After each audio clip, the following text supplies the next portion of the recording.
1. Today we have Counter Target Spell Orange and Gaming Club Aqua that are going to be competing for the victory. And today with me is Phoenix or Eric. Hello. Um, and draft is starting right now, so we will switch to that soon. Alright, so with the first ban on blue side, we have a Akali being taken away.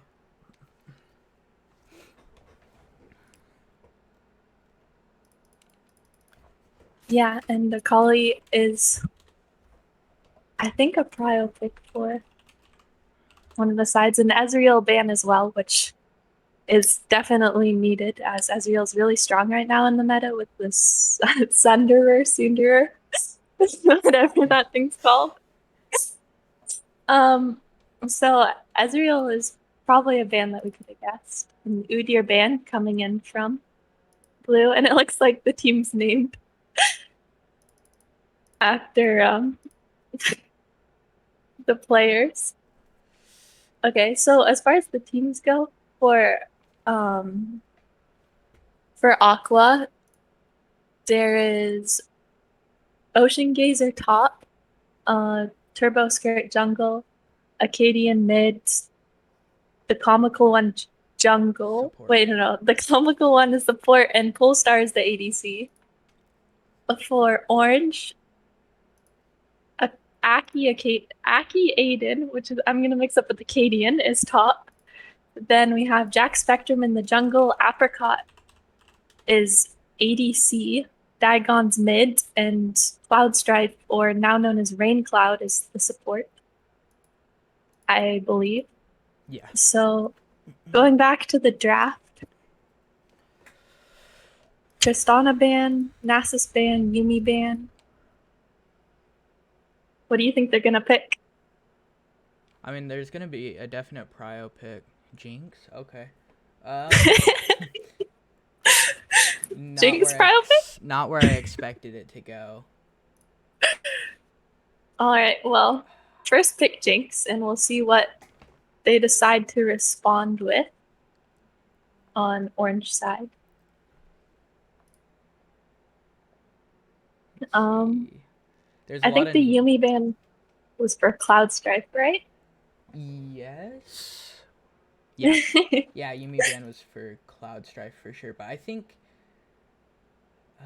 I mean, he's a solid Yumi, but paired with what the ADC plays, it's not a typical pick. I see.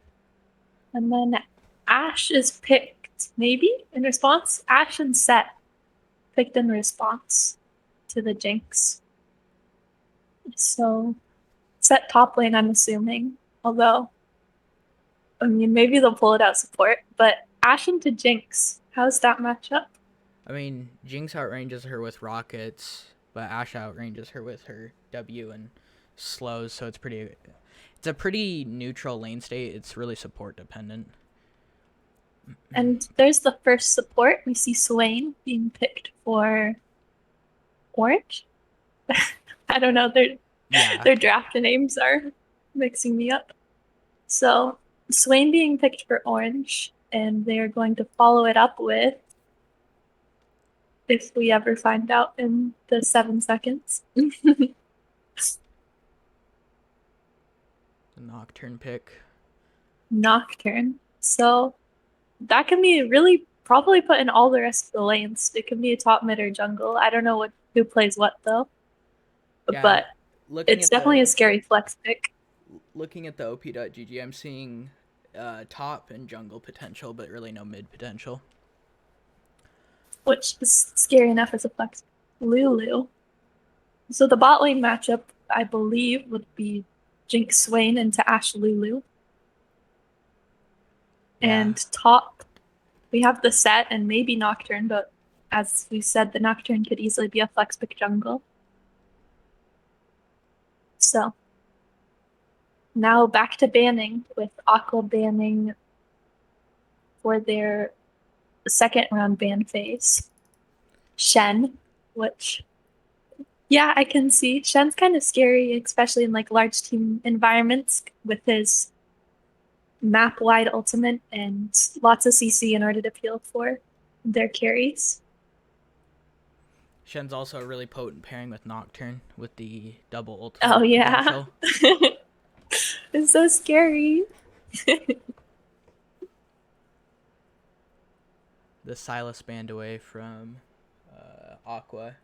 I know both their top laner and their mid laner are capable of playing Silas, so it's a really strong ban, as well as it being Yeah, and they don't want to steal that Nocturnal, yeah. which has a lot of potential to mess up the team fights.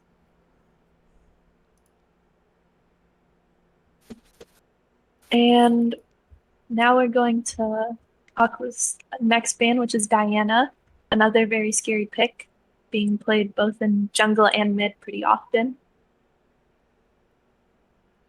And for the last ban, we will find out what Orange decides to ban. What do you think is prio for the next two picks for either side?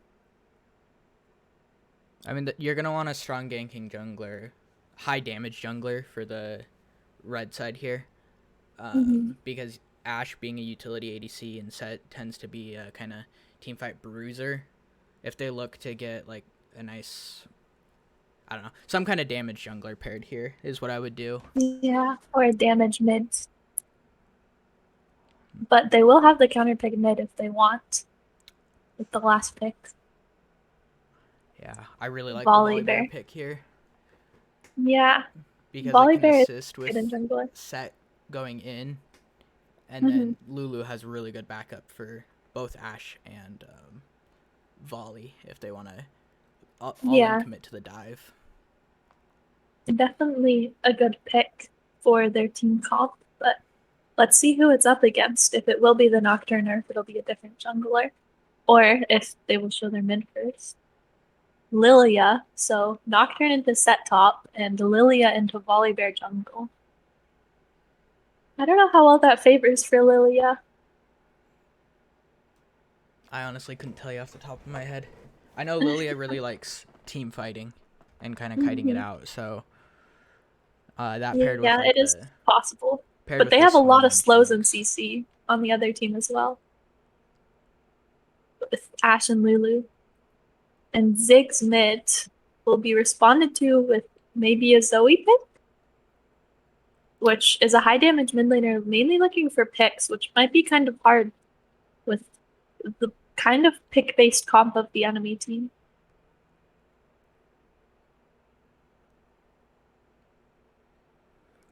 Yeah, I feel like Lilia is a pretty good pick into drawn out team fights, but I feel like they have too many slows with Lulu and Ashe to really be able to outrun anyone. And it is a Zoe pick. So you have Zoe into Ziggs.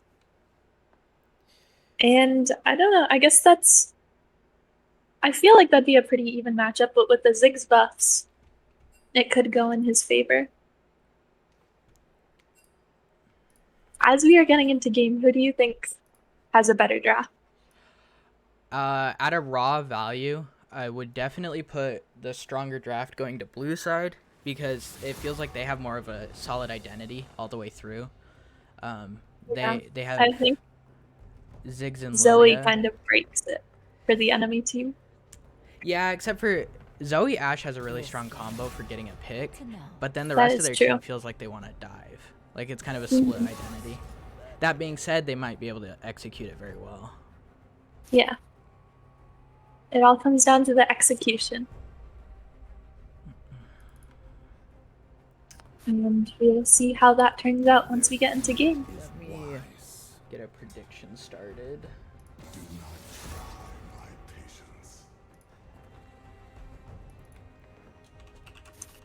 As far as who wants kills on both teams, I think definitely feeding the Jinx and really anyone on that team. Jinx, Swain, Nocturne, Lilia, Ziggs, they could all have definite carry potential in this game. Although, I mean, it's not amazing on Swain or Lilia, I guess, but if as long as you get him on someone, as long as you get the kills, then I think it's good. While on the other team, Ash and Zoe are probably the primary ones, but Volibear and Set can pick up a few as well in order to get the damage boosts that they need.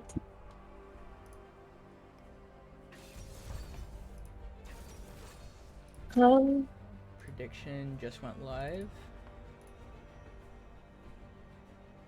all right. So make your prediction based off the draft that we see here. How is Nocturne into Set? Nocturne wins kind of, right? I'll have to take a look. I think it's very much revolved around the Set Haymaker and the Nocturne Fear. Yeah. They just have to utilize their abilities in order to trade properly. And the Set will definitely later in game shine during the team fights, while the Nocturne can definitely shine in getting the picks on maybe the Ash or Zoe or Lulu if it gets to that point.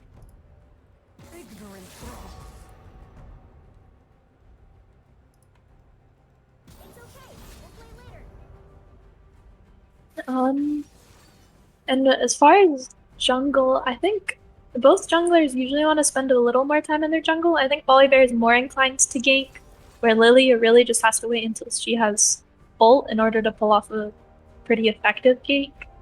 But she can still take ganks here or there in order to try and push ahead the lanes and gain pressure. So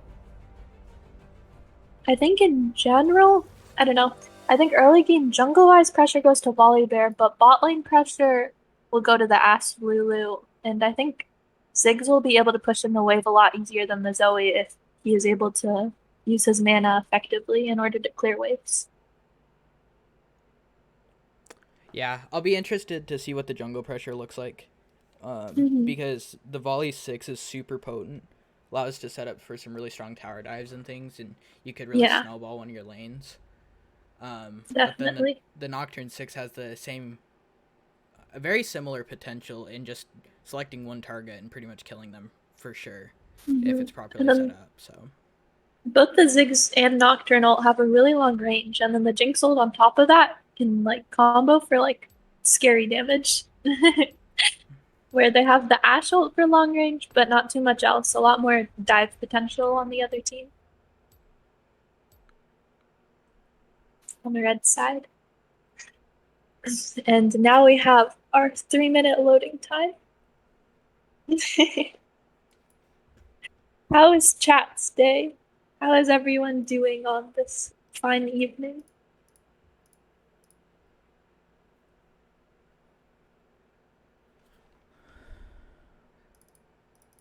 I have my milk, so I'm good. I oh, thank gosh. What would you do without your milk? don't know, I'd just be parched. My sister got annoyed at me one time when I said I was parched.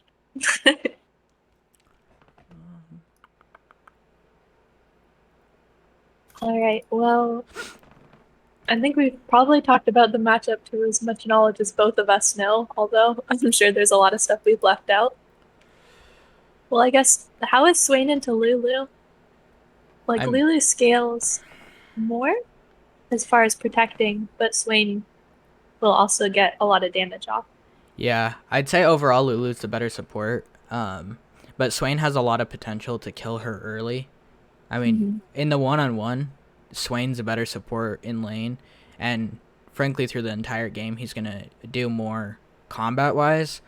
But the amount of buffs that Lulu can give to her allies, I would say outdoes a Swain in Mm-hmm. most circumstances. So it'll be interesting to see if the Lulu can position properly. The Swain's gonna have a really hard time shutting down anyone. Yeah, definitely. I mean, as soon as he gets his stopwatch, he will be in a lot better format, but and I mean, he'll already be able to have a lot of pressure on the Lulu early, like you said. And then the Jinx really has to scale up while the Ashe has a lot. I think the Ashe provides a lot more pressure early, right? With her Eagle and her Yeah, W. Yeah, she has a lot more pressure for helping the team out at 6 than Jinx does. And then Jinx just has to sit back. Yeah, the hawk shot is really potent. What do you think is the goal for each team in this game? For the side of blue, it's hit 6, force a fight And on an when objective, and then kind of they just want a 1-3-1 from there with Ziggs and Nocturne in the side lanes. They have a really strong 1-3-1 comp that can rotate quickly to fights. And then on the side of red, they're much more about team fighting. They're gonna look for ults with the Ashe ult they're gonna look for picks with the Ashe ult and Zoe bubble, and then from there they'll look to fight with a 5v4 or 5v3 advantage.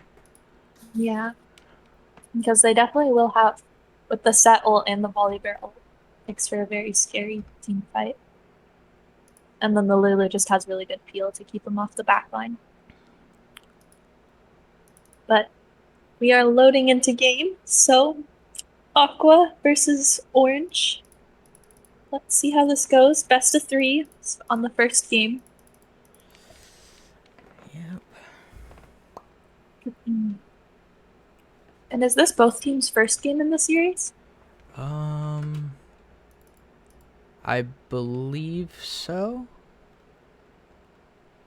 I could not say for sure. So it looks like Nocturne went with TP Ignite, and Ziggs went for Cleanse in order to cleanse some of those Zoe bubbles. But other than that, summoner spells are pretty normal. Both supports going Ignite.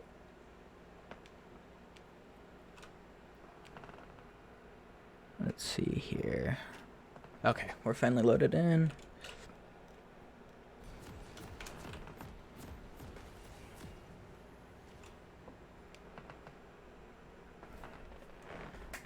Alright, so as far as the teams go, there's really strong level 1 potential from the side of blue. Red more likely will want to just 5-point and kind of play for defensive vision. Yeah. And it looks like both teams are just going to 5-point in the end. Not going to take too much of a risk. They don't want to give too much up early. So just playing it safe. All boring. No action in game 1. Unfortunate. Yeah, the entire game, there's just no action now. It's been predicted from the first few seconds.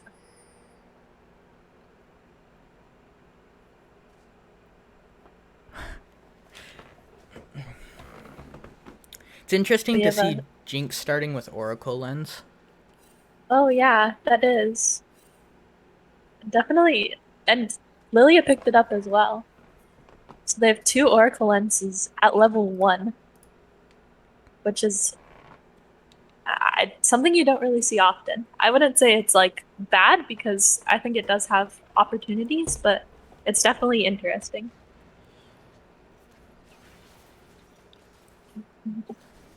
Both junglers are starting with a bot side leash. Yeah, so they will be contesting for top scuttle, so we will have to see how that turns out.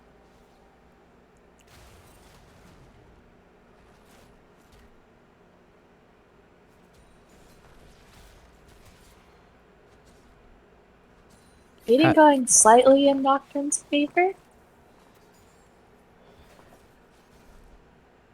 So, at least early, it looks like he might win.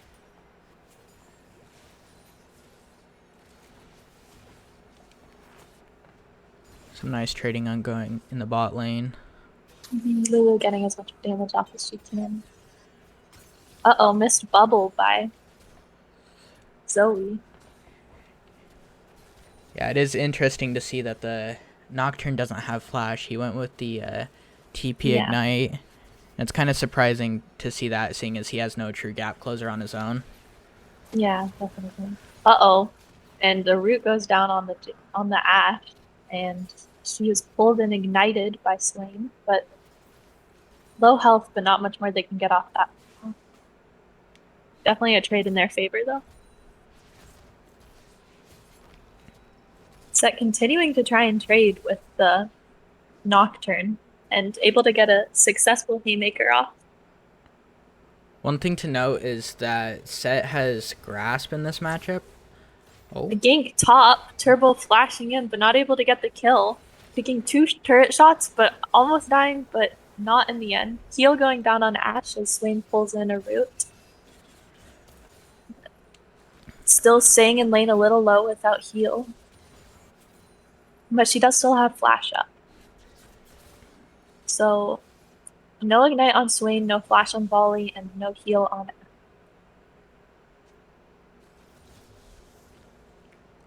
as I was saying before that gank, Set starting the game with Grasp is it's pretty interesting to have him go Grasp into a non-tank matchup. You The Lilia ganking top now. Will Set be able to get out of this one? I don't think so. First blow goes down to Lilia. So it looks like Volley was able to get top a lot faster, but then rotated bot really quickly, and Lilia was able to get the top scuttle. A root from the Swain pulled Lulu in, polymorph onto Jinx, and now there is 4 bot on red side. Jinx forced to flash and heal. Very scary as the Acadian lands a bubble right behind her, pulling her off from going forward, and the kill goes to Zoe. Yeah, Swain also got a pick on the back end of that, getting the Ashe. Oh yeah, Ashe died on the back end. I was too focused on the front. Looks like Zoe's gonna spend some time bot, maybe get a bubble. So it's 2-1 but it might become 3-1 as Lilia ganks top again. Repeat ganks, knowing Set doesn't have flash. But they are not able to get as much this time as Set is quite a bit closer to turret. Turbo and mid. But Ziggs should be able to get out with his bomb and his slows. And he is able to successfully escape the prying hands of Volley there. Now, despite Ziggs staying in lane for the duration of that play, he was not able to build a CS advantage because he wasn't. Zoe took the minions from bot lane as the bot lane reset. So Zoe is up a wave and farm as well as a kill. That's something we'll need to watch. Yeah, definitely looking good in her favor. While the kills do look in favor of blue, but let's see how it goes with the first dragon, if they are able to contest it at all. The vision looks a lot better for red side. What?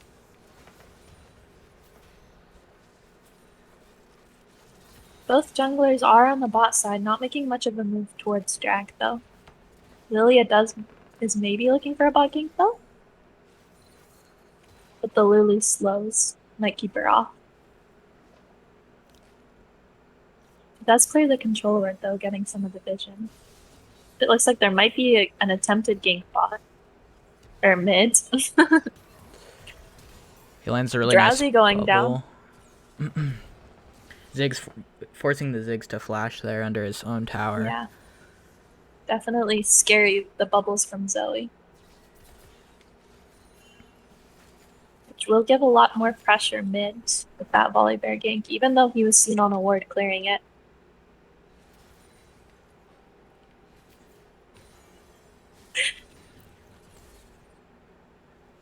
Ziggs has a lot of poke, but the Zoe all-in is just definitely scary. Just any bubbles that she can land are so much more of a threat than a lot of Ziggs' tiny bombs. Yeah, especially seeing as the Zoe has the last chapter up on him. Yeah, she's ahead. No moves towards the dragon, Lilia being around her top jungle, but maybe Volibear will head there now. I don't think either jungler knows where the other is, so it is risky regardless of positioning. We do see Nocturne at level 6 walking bot side after his recall. That is true. Might try and get pressure for the drag. And a root goes on Ashe, and it looks like Ashe might be in danger here as she's forced to heal but still dies. Lulu trying to get something onto the Swain, but not able to, and Jinx picks up a double kill, which is very unfortunate. And Set just now missing Ping's top lane. A little late, but it looks like Volibear will try and sneak drag, despite the fact that his bot lane just died, though. Jinx also threw her ult to try and steal the dragon, didn't get it. Yeah, a really good bubble went onto Dagon's mid, but it was not enough to kill him yet.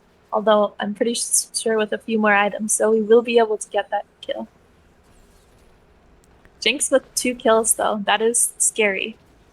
And Set not able to get much of a CS lead in the meantime. It looks like he might be getting ganked behind by Lilia after she steals Volibear's red. But Set ulting, and now Lilia ulting. So 2 ults go down, but no kill as Set sits safely under his tower. The Zig's walking into Bubble the missed wave it, to dodge the bubble. but it is not enough as Acadian gets the kill onto him. The bubble was just for zoning. And now Acadian is the one with 2 kills as well, so definitely just increasing his lead.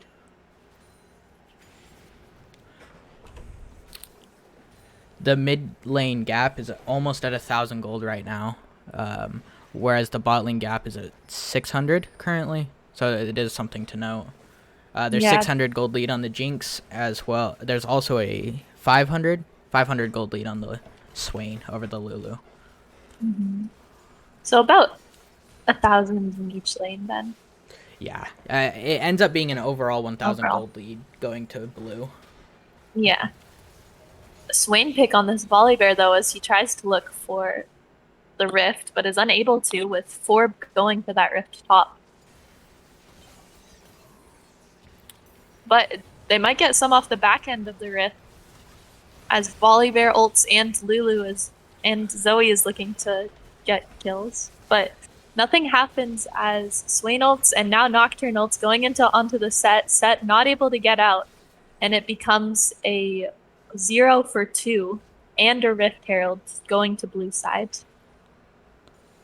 It was looking really good there for a bit when the Volibear went in, but then the Jinx ult hitting into all of the ults from blue side coming in was able to just turn the fight. And Lilia smiting the Rift just to gain health was definitely probably a fight turner, with Zoe almost able to kill her. And Rift is going down top. Gonna try and get some of that plating on the Nocturne.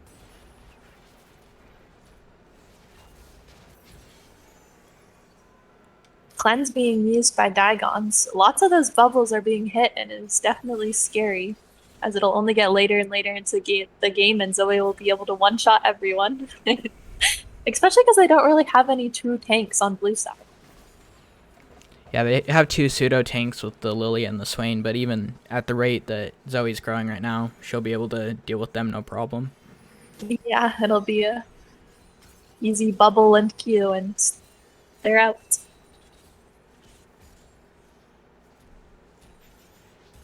Alright. So 3 bounties on blue sides. Red will definitely have to try and get those bounties if they want to get back into this game.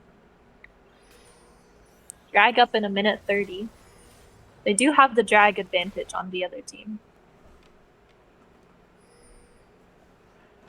Feels like the goal for Red has heavily shifted from just looking to slowly build up gold and progress through the game. Now they need to look for picks more aggressively. They need to continue having this Zoe grow and maybe get a little bit of gold onto the Ashe so she can output a little more damage in these fights. Because as of right now, everything boils down to this Zoe.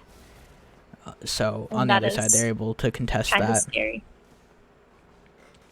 Yeah, they definitely have to be a little more active in looking for kills, as they do not want to fall behind too quickly, especially with a lot of the scaling champs getting 2 kills.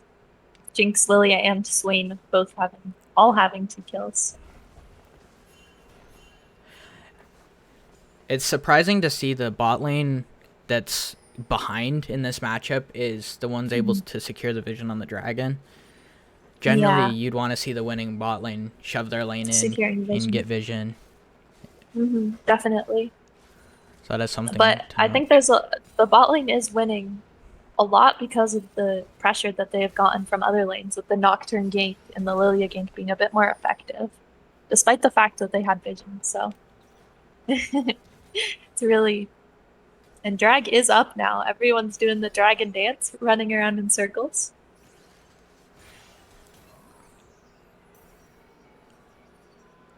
Zoe bubble lands on Ziggs, but she's not able to follow it up as there's a lot of people.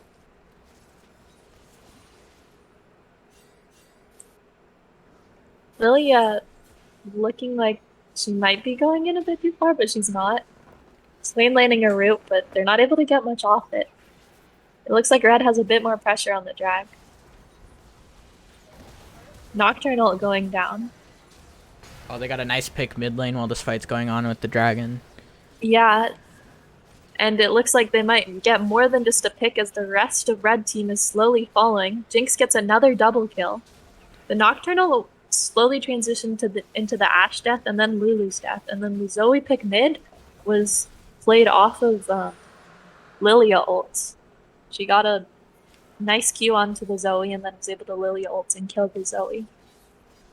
So their main threat is got shut down in that fight, the Zoe being shut down, and the Lulu and Ashe being really far behind is not what you want to see at this point in the game. Yeah, with Jinx getting an additional 2 kills there in that fight, she'll be sitting on her mythic with the recall. And it looks like they might get first turret as well. Even more gold into the Jinx pocket.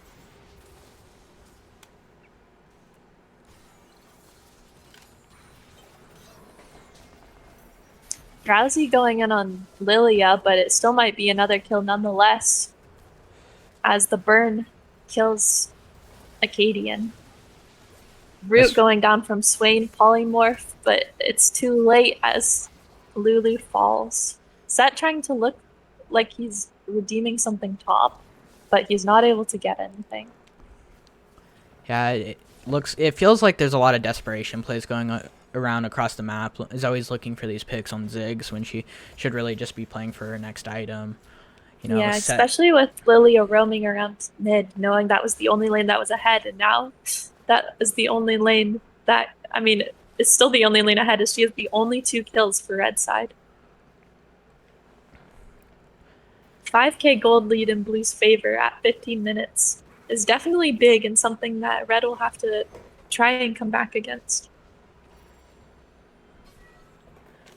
There still is there's a way back into the game? Yeah, there's still a solid avenue back into the game for Red. If they can get some of these shutdowns onto their carries in the Ashe and the Zoe, they do have hope. Landing the Ashe ults and the Zoe bubbles could be enough to just one-shot someone soon. But yeah, I mean, especially the scary Jinx and Lilia are both potential one-shot targets that they have to look out for. Yeah, it's going to be really hard to get those with the vision control that Blue has started to set up. They're definitely using their pressure wisely, setting up vision control over a lot of the map and making sure that the enemy cannot place any wards. Jinx really able to 2v1 at this point, so Swain's kind of just roaming around. Kraken on Jinx. We also see the Moonstone coming out from the Lulu. Generally, you see the Shirelias, especially when and speaking of Lulu, it looks like she might get caught out here, despite using ult and shielding herself. Swain Root went down, and Lilia does the damage with Leandries, as well as the Kraken Slayer on Jinx, and she's not able to do much at this point. And it looks like they might actually take the first turret here, despite what I said last time. Volibear trying to sneak the Rift, but not being able to, getting caught out by Daigon's Ziggs and the Nocturne top lane, and they will finish off this Rift. That Nocturne really has great rotation potential with his ultimate. He's just able to get places a lot quicker than the Set is. I mean, the only way Set can contest it all is with teleport. Looking for a bubble, but not being able to find it, but finding a kill on Swain.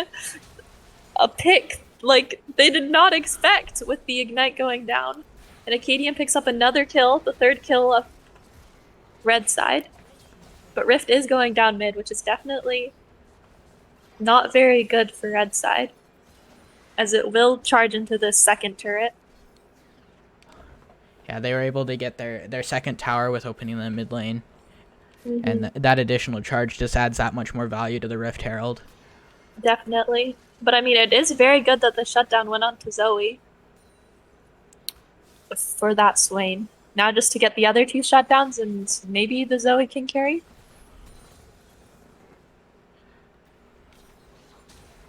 What do you think about the top matchup so far? It's been interesting to me because it felt like the set has been locked into being top lane and just farming the whole game, when really it's Hmm. he who wants to move around the map and like get involved in fights. I mean, he's Definitely. a team fight champion, but he's been locked into this top lane because the Nocturne's been able to shove it in and roam quicker than he has with the gold lead he got Hmm. early. Yeah, the gold league from the Lilia ganks. Yeah. And it looks like they're setting up for drag, which is up in a few seconds. Both teams kind of wandering around, trying to get some pressure. Jinx is still top though, but she will head there now, it looks like. So now it's all up to the Zoe to hit those bubbles. Yeah, They start drag, but it's can they surprising finish to it? see Red put such a priority on this dragon with them being down in gold. Acadian getting another kill onto the Swain, and Volibear ulting in onto Daigon's. Daigon's forced to flash out. Jack Spectrum Leander's killing the Volibear, but it looks like Lulu might get caught out by the Lilia. Zoe kills the Nocturne, shutting him down. Set's just running around at the mercy of Lilia and Jinx, trying to get him, and it looks like a kill goes down onto Jinx.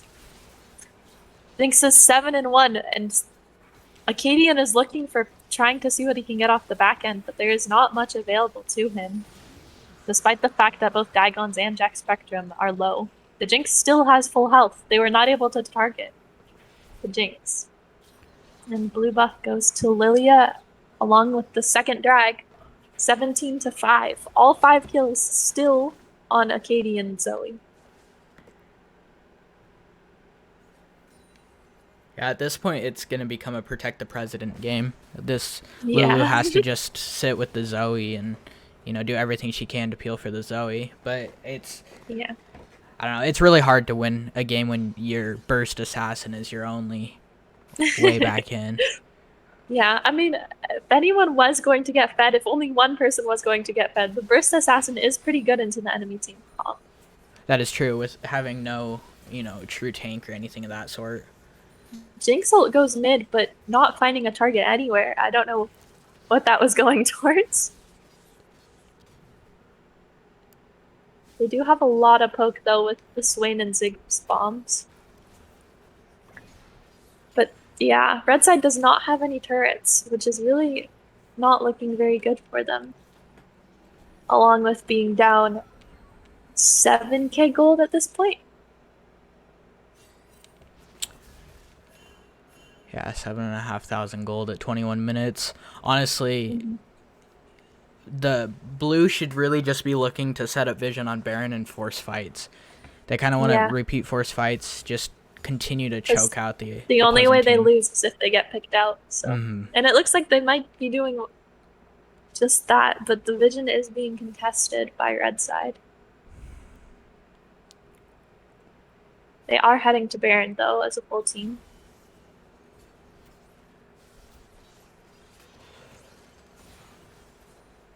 They're doing a really good job getting vision, and Volley was able to spot that out, but it Yeah, it looks like Lilia might get caught out here though. had a really good Zoe bubble landing onto the Swain. Lilia Yeah, burns stopwatch, and Lilia Ashel burns landing on stopwatch. Jinx.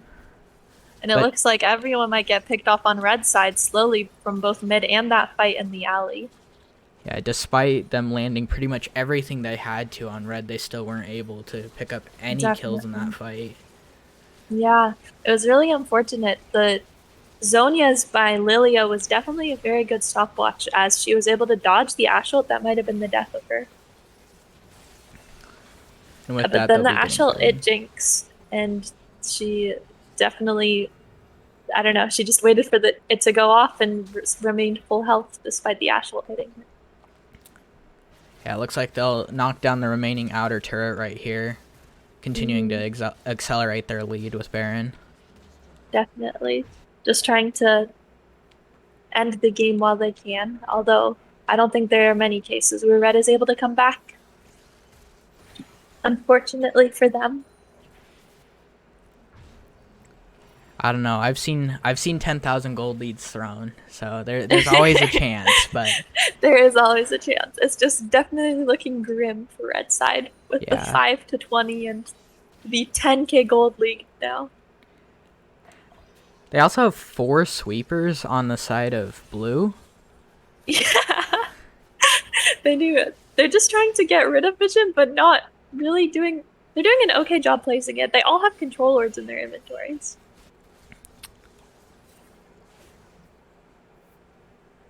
Seems like they Looks like they might feel try and get a pick on Lilia. vision denial is worth a lot more than just raw vision. Yeah, but Lilia stopwatch comes in clutch again as Set is not able to kill, and the Drowsy goes down onto both Set and Volibear. Set is slain, and Volibear is slain, and Lulu goes down as well. Jinx being legendary, 9-1. These fights are looking so good to start, and then these carries are showing up and just completely shutting them down.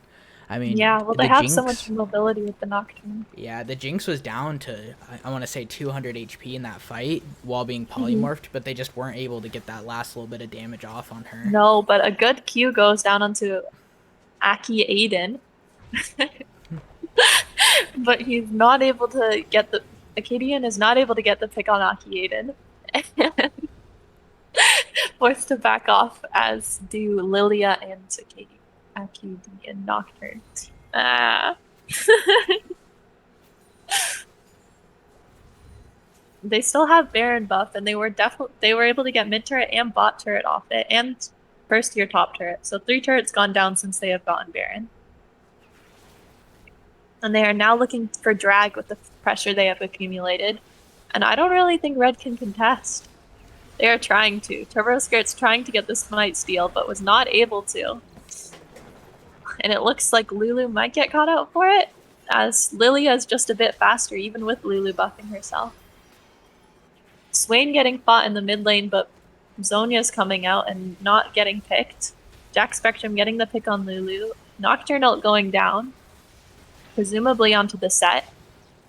Onto the Set. Set dies while trying to ult Jinx. Acadian throws a bubble but is not able to hit anyone. And it ends up being a 3-0 in the favor of red side. Flash ult going down for Lilia, and it looks like she will get the bowling ball onto Acadian, and Acadian is dead as well, making it a 4-0 in the favor of blue. Not red. Oops. Even though Rain Cloud is very low, they are not able to get very much off it. Ziggs gets bot turret, and they are able to take mid turret.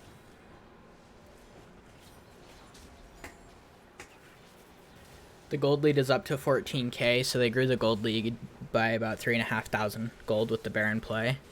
Yeah, just in the last fight and with Baron. So they are definitely pushing their lead. One more dragon till Soul, looking like they're ulting to stop the Ashe back. So Jinx ult goes down, but there's not very much they can do at this point, as Jinx ult's coming up very quickly as well. There's not another objective coming up for another 2 minutes, so at this point everyone just kind of wants to reset, get their farm, look for their next item, things of that sort. Whatever they can do, or if they are able to get a pick, despite how grim it's looked with the picks in the past, that would definitely be good in favor of the red side.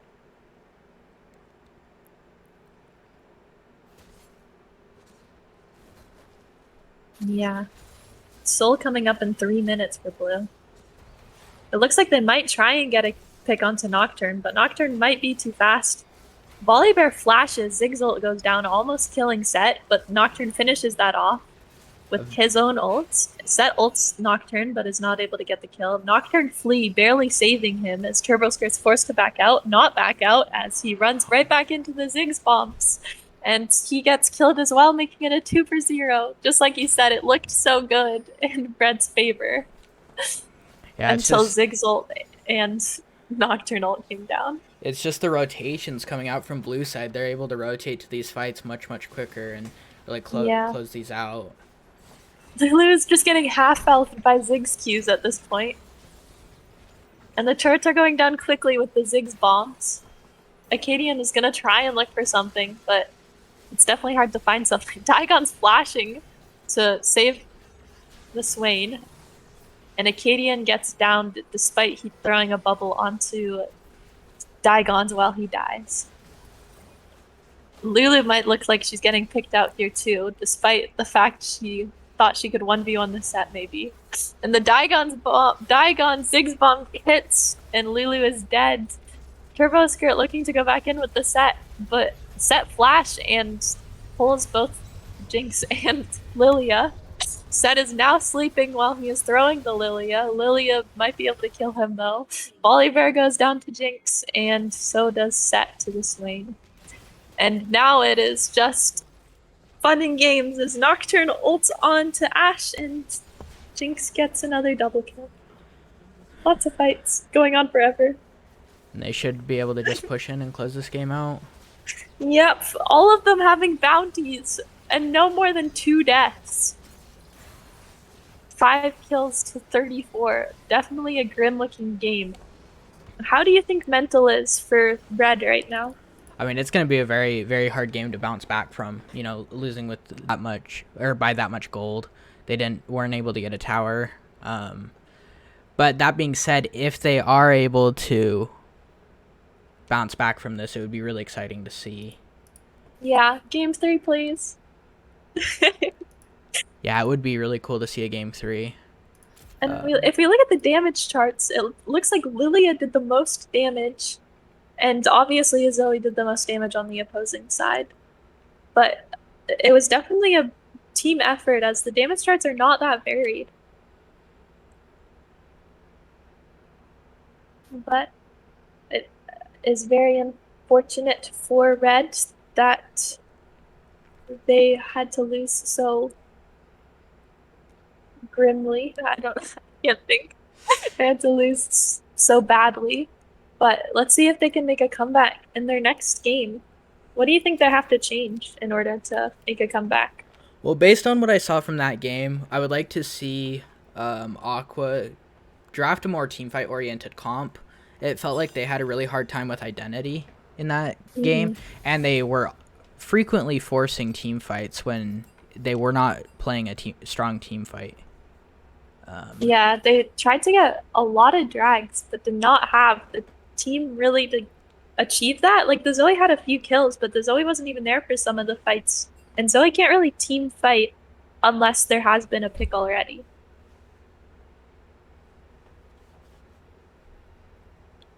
But we will be getting into game 2, and we can see about a game 3. We'll find out after this game.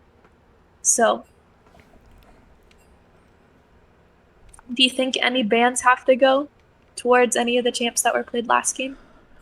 If they're not able to do a draft adaptation to the top lane, you know, with the Set Nocturne matchup, when the Set was put behind by the Lilia, he just had no way back into the game. So I'd like to see a stronger pick into the Nocturne of some kind or another.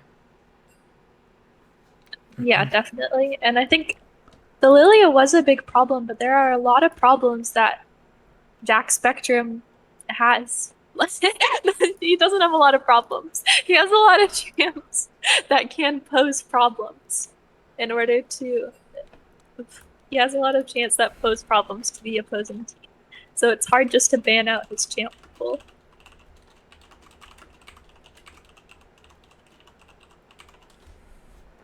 But we will see how they take draft and whether they change it up or try and keep it consistent and say it was just how they performed and they just need to not give Jinx a double kill.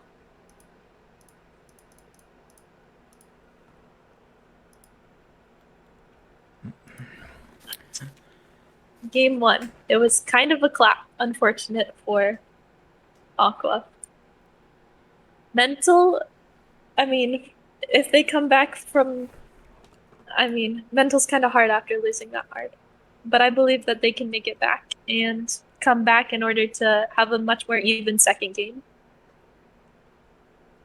Or at the very least, have an even second game that they might even win. And then we'd get a third game.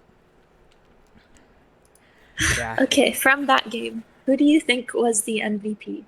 Oh, good question. I think I have to give it to the Nocturne. It's either going to go to the Nocturne or the Lilia for me. The Lilia getting the Nocturne ahead was huge. But then from there, the Nocturne pushed his wave out and was consistently looking for roams, looking for ults in the other lanes. Mhm. And so it's really exciting to see that. Um, I think that's kind of the most fun to watch for me is the Nocturne. Yeah, But I think definitely. the most influential is definitely going to have to go to the Lilia or Nocturne.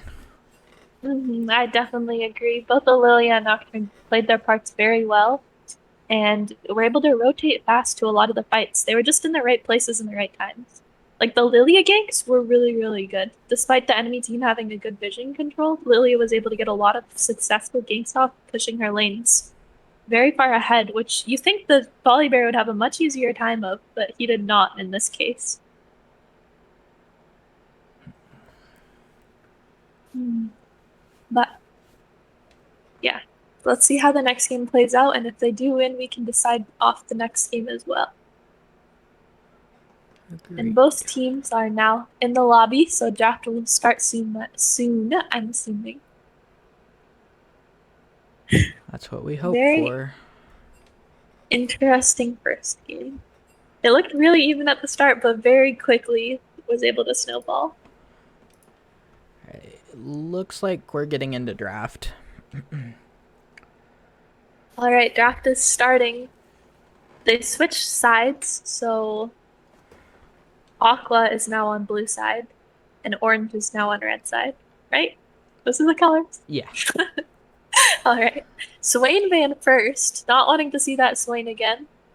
Thought it was a bit of a problem. And we will see how Orange responds to that. I'll be interested if they decide to pinch Cloud Strife, or sorry, Rain Cloud's Rain pool. Cloud. Seeing as he has three really really strong champions that you tend to see out of him Mhm. in the Swain, the Yuumi, and the Senna. Um, Yeah. so I'm curious The to see Caliban and Ezreal. the adaptations they make. The Ezreal makes sense. It's a flex pick for their Mhm. team. They're able to play Ezreal mid. Ezreal's so strong too at this moment. Yeah, On the Caliban, just like last game, I think Orange might try and run it back with a pretty similar team comp, seeing how well they played it last game. Continuing with the Udyr ban as well, just sticking to their bans last game. And we will see if blue changes anything else up.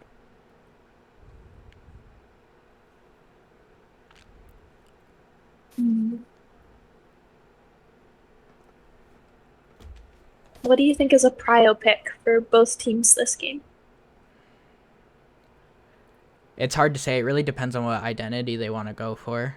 If they Hmm. want to keep Acadian on the burst mages mid, with the Zoe or the LeBlanc, I'd like Hmm. to see them go for more of a pick comp. So maybe they take the Nocturne away. That's a Yeah, good potential, as well as a flex pick. But I mean, it's really hard to tell. You don't know what's going on in their yeah, mental and whatnot. So definitely. We don't want to see Red being too overconfident either, as that could happen when you crush a game like that. yeah, most definitely. Nasus and Silas bans.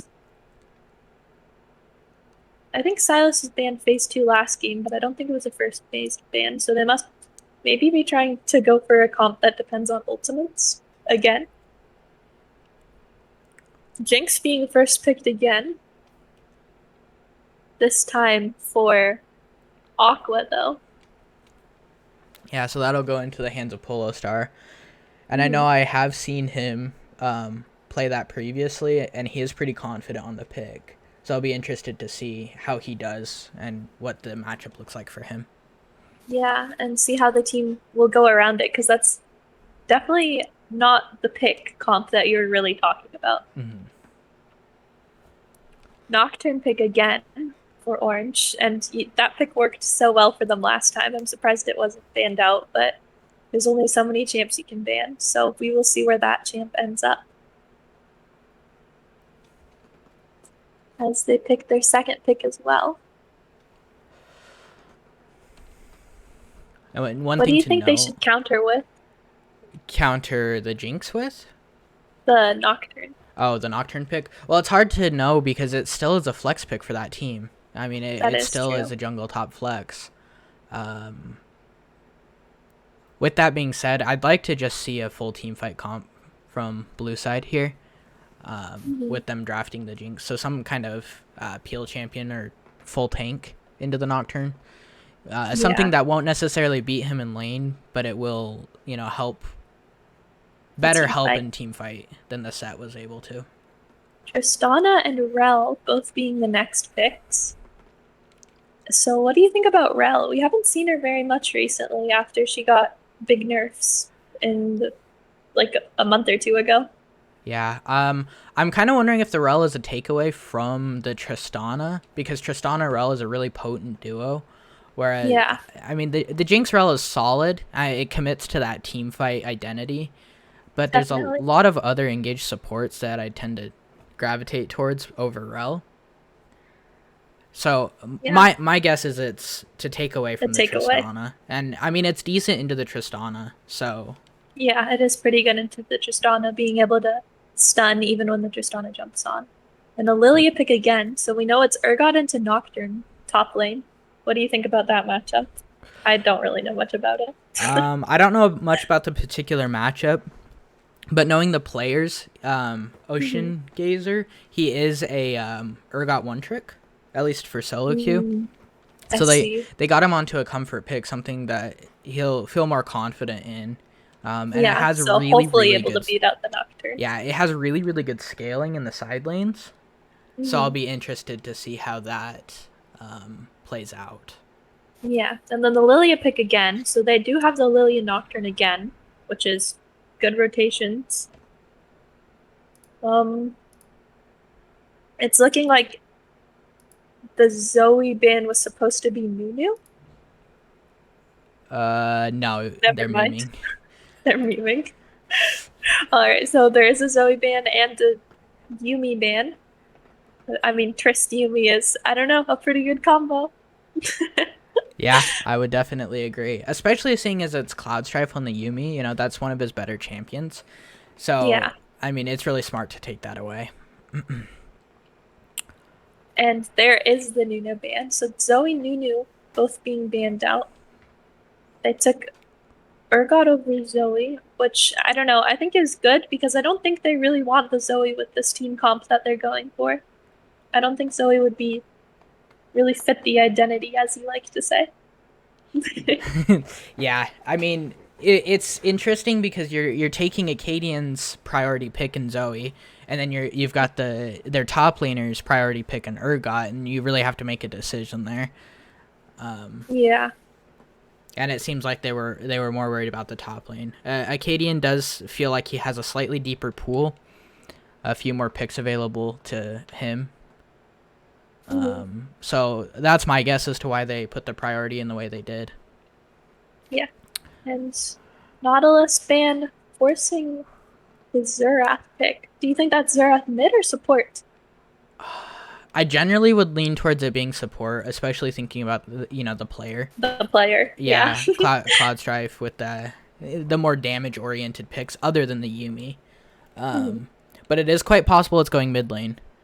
I have a hard So time we seeing will how just it have to see. fits with the comp, other than he Yeah, has the really long range ultimate, which is very similar to the Ziggs. So he can help in definitely. It is similar. fights a lot quicker than a lot of options. So we'll have And to the see. Rumble in the jungle.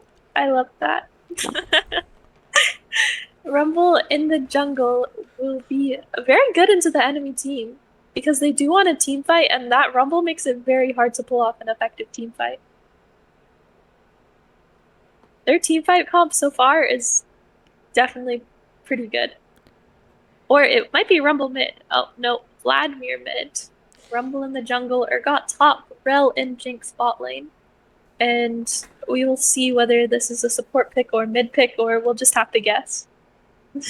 Yeah, blue side has an incredibly strong team fight composition here. Definitely. Every single They ult will on be their able to get for team that prio. is potent. So they really just have to survive till Urgot hits level 9 and Jinx hits 2 items, those primary power They spikes. definitely need to scale. We also see the Kaisa, Tristana mid, I assume. Tristana mid. Yeah. So Tristana mid into Vladimir, and then Xerath Kaisa bot lane into Jinx Rel. I think Rel is really potent into Xerath Kaisa if she's able to get an efficient engage. Yeah, but it's all about dodging the skill shots, because if Xerath is able Yeah, to whittle her definitely. down and then she goes in, a single Kaisa Q will kill her. Yeah, they definitely have a lot of burst on the side of Orange in the bot lane. And then the jungle fight, both of them are really going for burn with the Rumble versus Lilia. Good to know. Mid lane, Tristana versus Vladimir. What do you think about that matchup? The Tristana Vlad matchup is interesting. The Vladimir is able to dodge a lot of damage from Tristana using his With the pool. pool. But I anticipate the Tristana will have better push and roam than the Vladimir will.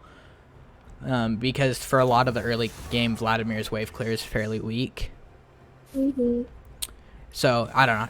It'll be interesting to see how that plays out. I think it's going to come down to player comfort on their individual champions, and then again this game jungle presence. Definitely, jungle presence will be really big. But both Lilia and Rumble will probably try and wait for their ultimates. Although last game Jack Spectrum really didn't wait for his ultimate very much.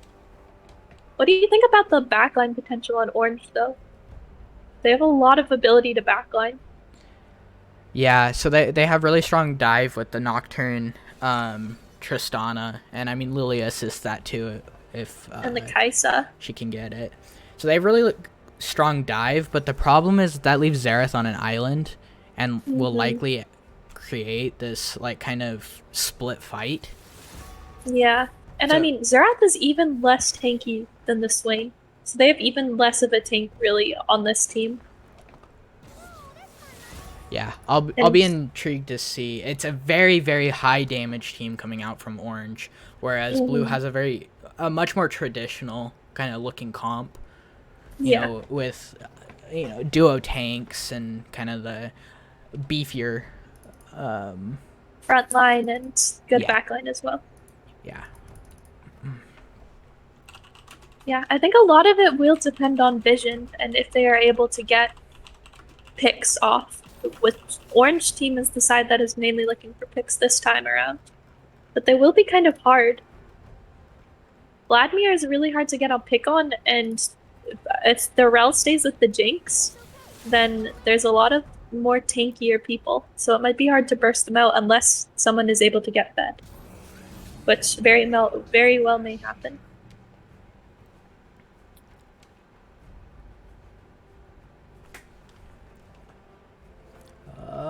Oh, I forgot to start prediction. Let me get that going, and choose the outcome of the last one. My bad, guys. Orange. They need their points. Prediction. All right, and then let me start the prediction for game 2. I'm gonna make it only a 2-minute prediction. Sounds good. Game 2. Blue side is gaming club. Yeah, they definitely went for Blue side definitely went for a lot more of the team fight comp this time around, which I think fits their playstyle a lot better with their prio on objectives and prio like team fighting. I don't know. Last time they weren't really able to team fight very effectively though. Not only because their comp didn't allow for it, but also because their rotations were a little off. So they might have to try and rotate a little bit quicker in order to make their team fighting comp more viable.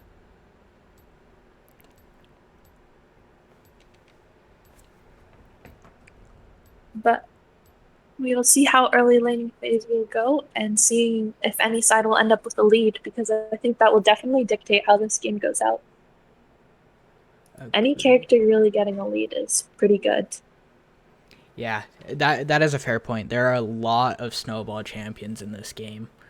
I Hmm. mean, basically every champion in the game except for the Rel. Except Ralph, yeah. Every other champ can snowball with their damage. And I mean, Rel just has really good engage in order to enable the snowballers. Mm. As long as she can get to engage without getting bursted out by a Tristana, a Kaisa, a Xerath. Yeah, we will see how Omega's one trick Urgot will play into this Nocturne and see if he can hopefully win lane this time I'm going to go ahead and get the and get a bit more pressure. relay changed real quick.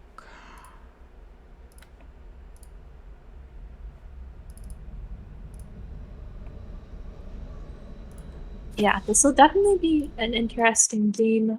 All the leads matter in the beginning. Do you think any side can go for an invade? I think Rel possibly could go for an invade, but it'd be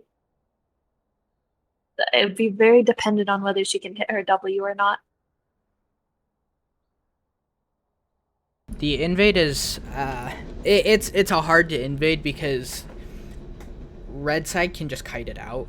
You know, if they see Yeah. you coming, they're able to kite it out. But with that being said, Jinx, I mean, if they somehow are able to get one kill and Jinx is able to get her passive, Yeah, they they can can really go snowball off that. there. Mm-hmm. I mean, level one, blue definitely has the better CC though.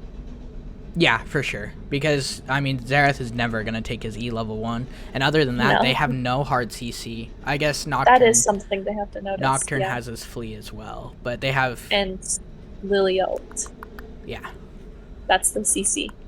Well, on the opposing team, Rel provides a lot of hard CC. Urgot provides his stun. Um, I mean, Jinx has traps, but those Yeah, are Rumble has a more for slow as peeling well. rather than yeah. So not too much CC on either side, really. It's just a lot of damage output.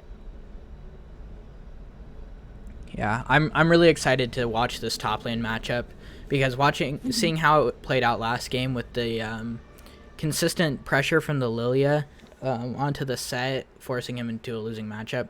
Whereas here we have him on more of a comfort pick in the Urgot, Yeah. playing into the same top jungle duo of Nocturne Lilia. And Hmm. I'll be interested also to see how Turbo adjusts this game. Yeah. Because last game, even though he was playing what seemed to be a more aggressive jungler, he really wasn't able to get too much done into the Lilia, and Lily was able to invade him despite being Lilia. That is a fair But point.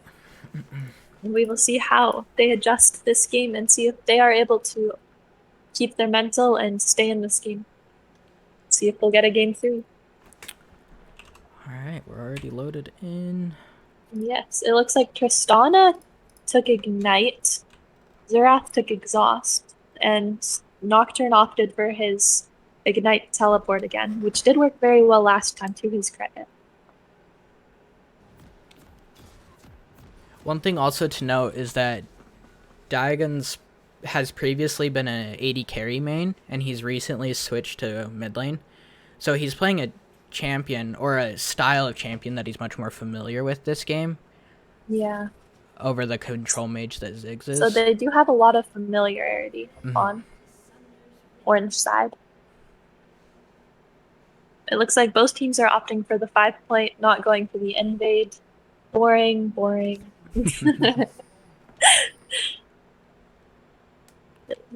It seems like both junglers will start on the bot side, so Yeah, Lilia was able to get a deep ward in she right was. above the red buff. So she has pretty good intel. I don't know how much it'll actually tell her once the jungle Yeah. clears start. Looks like Aki Aiden was also looking for a ward, but not able to find one.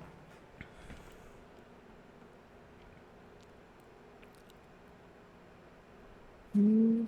And it does look like both junglers will be starting bot side, going to be contesting that top scuttle. It looks like Aki Aiden was able to get a ward down onto top side behind the Urgot.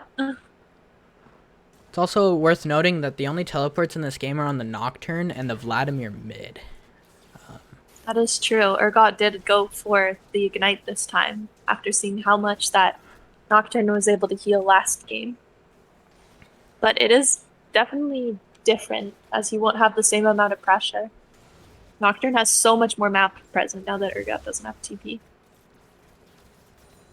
Yeah, so with that in mind, I assume that this Urgot is going to be more focused on side laning and kind of creating a 1-4 for his team. Yeah. You know, getting that side lane pressure going, and forcing someone to respond to him consistently. Mm-hmm. Serath looking for as much poke as he can get before the bot lane reaches level 2, as Rel level 2 is definitely a good chance to engage and very scary. Following the bot to top clear of both junglers, it looks like they're clearing camps at relatively even rates. But they do have vision on Rumble, so they will know that they are going to be fighting for that topside scuttle. And engage a mid. Daigon's jumping onto Acadian. Acadian getting half health before deciding to pool. Which puts the lead into Daigon's favor health-wise, but the CS is relatively even. In all roles, actually. Which, I mean, is about to be expected at this early into the game. Yeah, the Vladimir started Dark Seal, which to me is kind of a confidence item. Like Definitely. he's confident he's gonna win lane or at least not lose lane, and that especially into Trist is definitely an ego. yeah, and Umbrella engaging on the bot lane. Exhaust going on to Jinx. But yeah, that's they also it. burned the Ignite on the other side. It looks like Urgot is trying to go for this first blood on Tristana and gets it. First blood on Tristana, going to Urgot. Yeah, the flash Ignited the stun was really Tristana. well played. Yeah. He has no summoners now, while Nocturne has both, so. We're seeing a lot of the return poke coming out from the bot lane. Yeah, Rel being almost less than a fourth health. But there is a pause. Fortunately. Alright, let me go to casting couch until we're back. First blood went to Aqua. That Urgot play was definitely good. He came down, and I don't think they were expecting him to be there. But they knew that they were going to be contesting that top scuttle, so it was good of him to push the lane in order to get Prio. It's worth noting that Urgot used both of his summoners while Nocturne didn't spend anything, and Nocturne has a minor CS lead. Yeah, and Tristana didn't use either of her summoners either.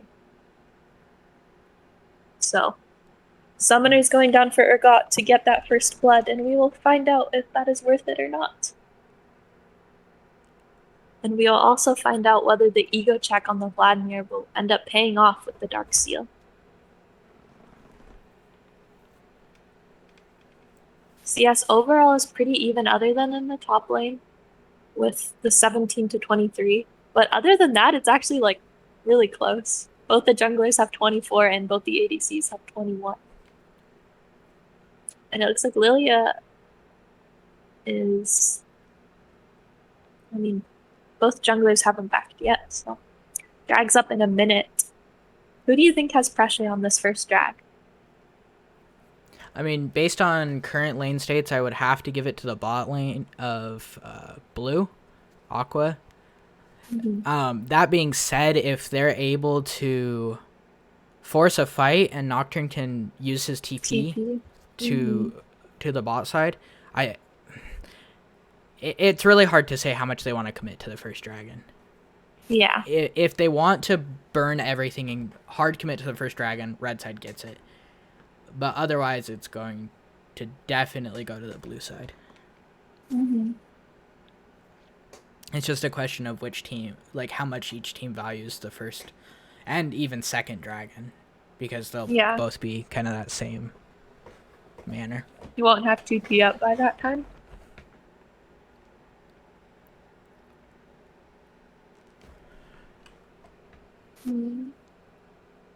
Kaisa again having Oracle very early, just like she did last game on Jinx. Apricot, that is.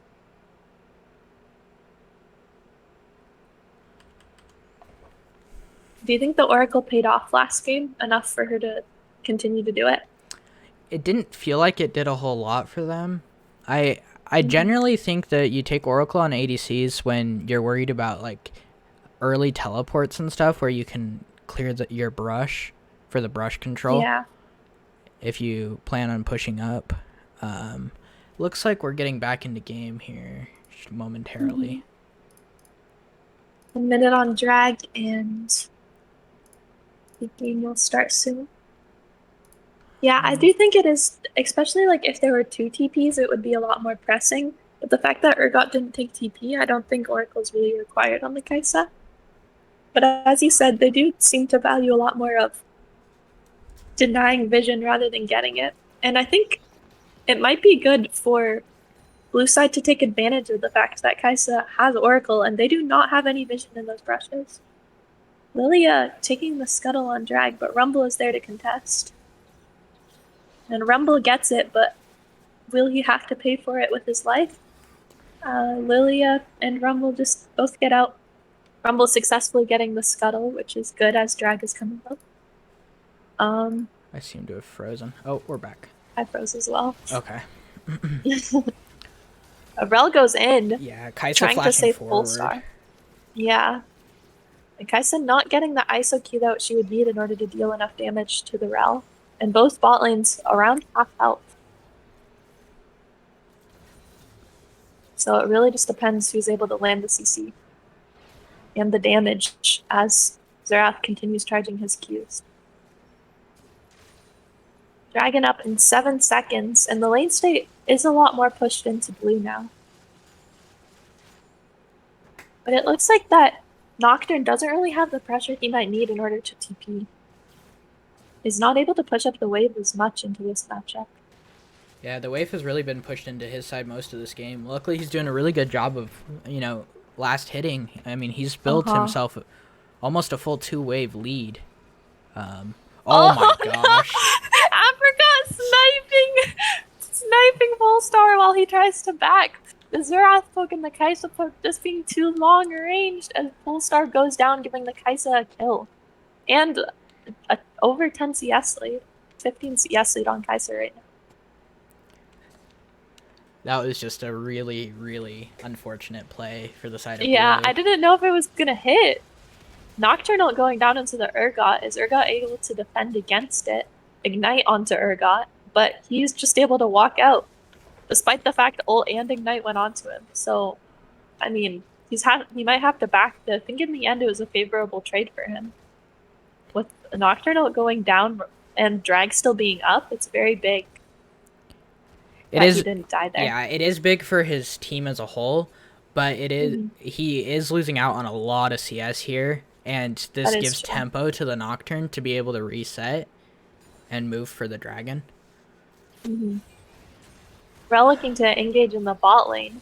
Xerath missing Q, but Rel not hitting much either as Rel gets poked down by Kaisa, ISO Q'd. Jinx only getting 1 auto off, so Rel taking the blunt of the damage without really receiving much as she continues to get poked down by the consistent Xerath Qs. It looks like AK Aiden might be going in onto the Urgot here. Urgot staying in lane despite the low health. I mean, he just has to be there for the CS, but Rel going in onto the Xerath. W hits and he is stunned. Xerath flashes, but a little too late as the Jinx auto connects. Jinx forcing Kaisa half health, and now it is 1-1 for the Jinx, and Kaisa is 1-0. But a 10 CS lead in her favor as well. But there is a big way for Jinx to collect. The CS lead in the top lane, though, is definitely scary. He hasn't given up any kills, which is good this time, but the CS lead is not something you want to see this early on. I do have a feeling that once he hits that level 9 and can have his W up all the time so he can perma push, he'll be able to close that gap. It's just unfortunate to see the lead this early because it allows the Nocturne to exert a lot more pressure on the map. And red side does have a lot more vision onto this drag. Rumble going mid, maybe trying to get a pick on Digons, but it's definitely hard to get a pick on a Trist with Rocket Jump up. Both bot lanes are nearing level 6, so we might see some fighting going on here. Looks like Looks Rumble like, is on the dragon. yeah, or maybe just Oh, clearing a ward. yeah, just clearing Yeah, vision. he's clearing a ward. But bot lane does know that he is around. Oh, Rumble ult going down. Looks like they're trying to get an engage onto the bot lane. Rel flashing forward and ulting in order to get the engage. And a kill going down to Rel and a kill going down to Rumble. But Rel does ultimately get killed for it. Lily and Nocturne up top, and Nocturne ult goes down, and it looks like Urgot might fall as well. But now that they know that Lily is top, they might try and head towards Dragon. So overall, 2 for 2 on the map.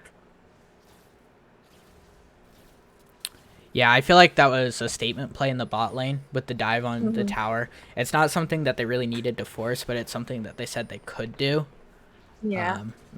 And It looks like Lily is taking the rift, but Blue is not taking the dragon, despite the pressure they just gained bot. Nocturne's going to end up with 2 plates here off of that play as well. Yeah, lots of gold going into Nocturne's pockets, just like last game. Hopefully we don't see a repeat of last game with the rest of the kills, though. Yeah, he's getting a 3rd plate here, and I believe they're going to give him Herald after this. And it looks like a repeat gank. Uh-oh, but Lilia might be caught out as she takes 2 turret shots, and Urgot flashes a little extra, but he does receive the kill. Yeah, that was very good for him. Well played by the Urgot, recognizing that he had the advantage there. Yeah, I mean, Nocturne was not there to follow it up, and the rift does not go down topside, not giving Nocturne a bit more of the gold. Now it looks like Blue is finally setting up for this dragon play. Yeah. They are sending the Rift Herald top lane with the Nocturne. Yeah. But they will maybe get dragon off it? It's hard to tell. It does look like Red is going to try and contest it, but they might be a little too late. They are getting a bit of poke off, but it's not enough as Blue side gets the dragon. And despite the fact that they have more kills, Blue side is down in gold, mostly probably because the top lane CS difference. Yeah, I can pull that up. Yeah, there's a 600 gold lead for the Nocturne. And that is the 600 gold that they have. Yeah, but the Urgot is fighting onto the Nocturne right now. Will Nocturne win this or Urgot? And it looks like Nocturne wins and he has the Rift. So that might be first turret on top. But Rumble is coming in from behind, so we will see how that ends up. First turret top, though. Yeah, Nocturne's just continuing to push this. Full star, maybe getting caught out by the Xerath ult and the Kai'Sa. Kai'Sa ulting and flashing onto Jinx, and now Rel, being in her slow mode, is not able to get out as Lilia and Kai'Sa chase her down. And the engage goes much so into Red's favor. Nocturne ulting onto Rumble. Rumble not being able to do much. At first it looked like he had a chance, but then the fleeing went down and Nocturne is on a killing spree, 3-0. Yeah, this Nocturne's a nuisance. And then they also have a fed Kai'Sa now off of that play in the bot lane. Yeah. I mean, Kai'Sa should be nearing her mythic right now. Looking better than last time, but as the kills just went back into Red side's favor, they will definitely have more of a chance at this game. And it looks like Tristan is also getting some plates. I don't know. I think Blue definitely does have scaling on their side, though. As long as they don't get picked too often. It's also worth noting, both mid laners are sitting on 3,000 gold apiece. So they're just waiting to back. Yeah, if they look to reset here, they're going to come back with huge power spikes. I mean, I think, yeah. Kraken Slayer on Tristana. Yeah, she was able to just full buy that right there. And, I mean, that's a massive spike that she can look to get around the map and get some kills. Or yeah, and Hextech going on to Vladimir. Yeah. The CS lead is still pretty much in Nocturne's favor with 39 CS ahead of this Urgot. despite the fact that Urgot's 2-2, so he is doing a lot better than last game. But I will go ahead and move us there off is of the another screen. pause though as the support disconnects. All right. What is the objective for both sides at this point in the game? Well, we have Dragon coming up in 2.5 minutes, as well as Rift Herald. Mm-hmm. They both spawn about Mm-hmm. 3 seconds apart. Yeah. I would like to see Blue get the Dragon and continue the Dragon stacking. You know, just build towards that soul point, especially since they have relatively strong bot lane. They have a really good team fight around their bot lane. Mm-hmm. And then on the opposite side, I think they prioritize second Rift Herald to really just open up the map. They can get the middle tower off of it. A lot of opportunities. And just, you know, look to move their entire team around the map. Mm-hmm. That being said, with the lead that Red Side has, I don't think it's a bad idea for Red to be contesting the Dragon, you know, and forcing fights. I just think if they had to choose one, they should probably choose the more consistent option. Yeah. I mean, both Tristana and Kai'Sa have Kraken Slayer, while the only mythic on the other side is the hex tech for the Vladimir, after Acadian was able to farm up, but doesn't really have much kill participation. I mean, and by not much, I mean none at all, unfortunately. Yeah, he's just playing for the scaling game. Yeah, and hopefully he will be able to do that, but buying Dark Seal and not really getting too much off it isn't also what you want to see.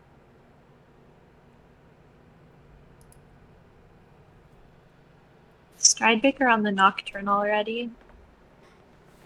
Looking to go into his second item with Phage. What is Urgot building? What is Duskblade building for him? He's building Eclipse, I imagine. Is that what Urgot normally goes? I don't believe so.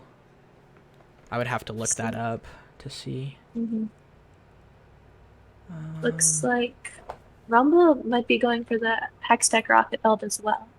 I imagine he's going for Night Harvester, actually. Oh, yeah. Night Harvester. It gives his ult a lot of potency. Jinx going for Kraken. Rel... I don't know. Rel can go a lot of items. Like, she can either go Shirelia's or she can go the shield one. If I can ever remember Shield what that's bow? called while I'm casting. Oh, Rel? Oh, Rel. Rel going shield bow? Yes, Rel going shield bow. I don't know. I kind of would like to see crit Rel. It might be kind of fun to watch. Rel? Amazing. I mean, she needs that help with the attack speed, so. Yeah, definitely. All right, the game's resuming again. No, I imagine that the Rel goes Locket this game. Locket or one of the chem tank items, but because she has the Kindle gem, it's gonna be Locket. Rumble looking to get behind Digons, but Digons just doing the normal Trist jump. Rumble going all in though with the ult. Trist having to ult as well in order to escape. Forcing the Rumble away. Rel looking to go in and catching the Xerath, but not catching him fully as he flashes out, and Kai'Sa gets Rel, and Nocturne going down onto the Jinx. A second kill for Kai'Sa. Kai'Sa being 6-1. So Lily is going for the Rumble here, ulting to secure the kill and not take as much damage herself. So 3 go down 4-0 in favor of Red Side, and it looks like Red Side will also take some turret platings down bot as well. That's just more gold into the Nocturne and Kai'Sa's pockets. The Nocturne and Kai'Sa just continuing to get fed, similar to last game in which the Jinx and Nocturne were getting fed. Another turret falling down without even needing that second rift that you were talking about. But now the second rift does look juicy as they might try and go for mid to open the map even more. Urgot might be able to get the top turret here, the first turret for blue side.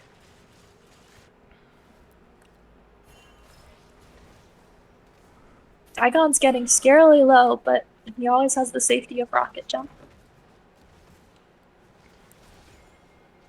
I still believe that blue side has the team fight scaling, so if they can just kind of slow the bleeding a little bit and continue to Mhm. scale up. Yeah, they just have to slow the bleeding in order to get back into this game. And I mean, Dragon is up in 30 seconds, which could be a win con for them, especially considering the vision that they have on it at this moment. Bot side looking to get the turret, maybe, with the Rel having Demolish. Bot turret goes down. So two turrets. They are even in turrets, despite the lead that red side has in kills and in gold, actually, with the 4K lead in gold. Both sides looking for Dragon, sitting around the area. We see Only Nocturne one roaming absent down. is, yeah. It looks like they might secure the Dragon before they even are able to come in, though, as they do not suspect it. Will they be able to get anything off the back end? It doesn't look like they're going to commit for much here. Yeah, so they gave up the second drag, and maybe they're heading towards Rift now? Yeah, that was really well played by Blue, getting in there and realizing that they had the advantage. Nocturne. Nocturnal going down onto the Rumble. Rumble forced to flash out.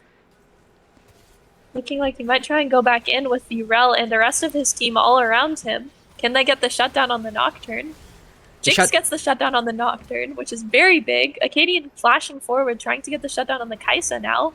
Yeah, Kai'Sa forced to ult. Will she fall? No, she will not. Barely having any health, dodging the Jinx ult. That the was really good for Blue overall, though, getting the Kai'Sa low. And Urgot ult goes down, but does not find a target, as Kai'Sa is backing very far back. Yeah, that was really smart by the Kai'Sa, getting all the way back there, knowing that they have a couple of long range abilities that could have killed her there and taken the Yeah, shutdown. but the shutdown on Nocturne going to Jinx. What do you think about that? I mean, it's huge. That's what every Jinx wants. If you're behind by any amount, you just want any kind of gold you can get to close the gap. And if she's able to get the Kai'Sa shutdown as well, it will look very good in their favor. Or Vladimir getting the Kai'Sa shutdown. Either one.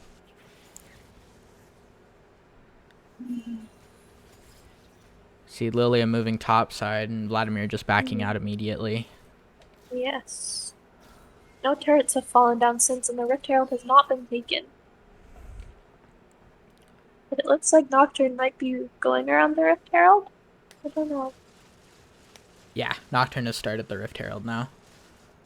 So they will start the Rift Herald, looking to open up the map maybe more. I didn't notice. When did Nocturne get top turret?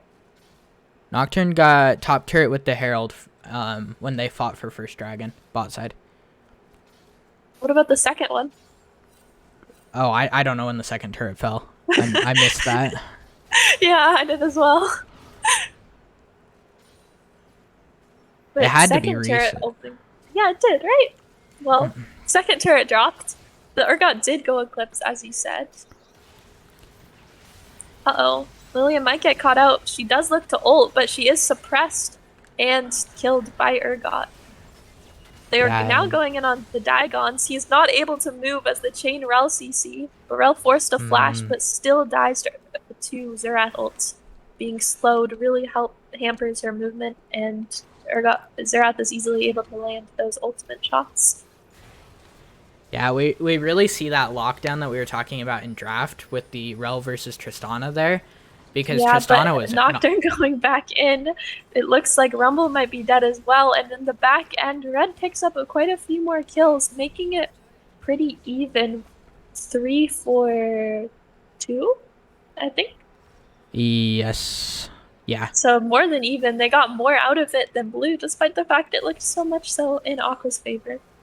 But Acadian was able to push up the bot wave, getting a bit more pressure in the bot turret. Yeah, and he's continuing to get gold funneled into his pocket off of CS. Yeah. You know, he's lots of gold funneled into Acadian's pocket, but he hasn't really been in any of the fights, so it'll be interesting to see what it's like. Yeah, he's quietly increasing in strength. We'll have to see what happens. His ultimate's really, really potent in team fights, especially if he can get it off before the Rumble ultimate because of the damage boost it gives. Yeah, definitely. Isis snagging the red buff. still has a lead, as well as the Zura has a pretty decent lead. He has quite a bit of damage. Katie continuing to get more CS. The Xerath, who has 2 deaths, also is sitting on a shutdown. Xerath tends to be someone you can easily get the shutdowns off of if you want to commit for it. Yeah, but he is poking out this Rel pretty heavily. They're all not having much backup as they try and set up for this third drag, which might put blue side on soul point. Turbo Skirt getting really low though. Turbo Skirt dying to the Xerath poke and Lilia poke. No jungler makes it really hard to contest this drag. And it looks like they might not contest it and maybe would prefer to push out lanes. Their jungler dying so early into the fight. Not even a fight, more like a pick.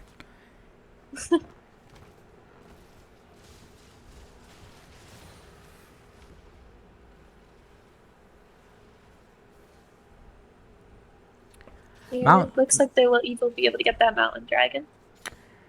Yeah, Mountain Soul feels a little bit weak in this game, seeing as they have no real true very tanks. little tanks. Yeah.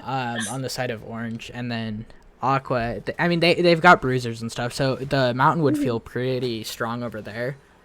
Yeah, with the Rel and Urgot. Yeah.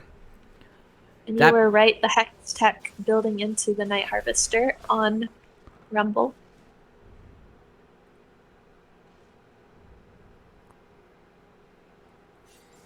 Looks like red side has a lot more vision placement than blue right now.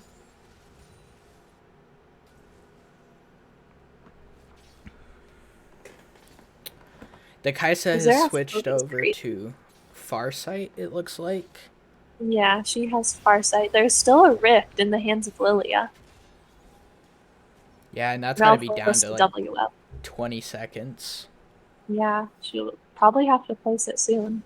Might be looking just to place it top side. Yeah, she could definitely force a member and from yeah, blue Rift goes top. lane.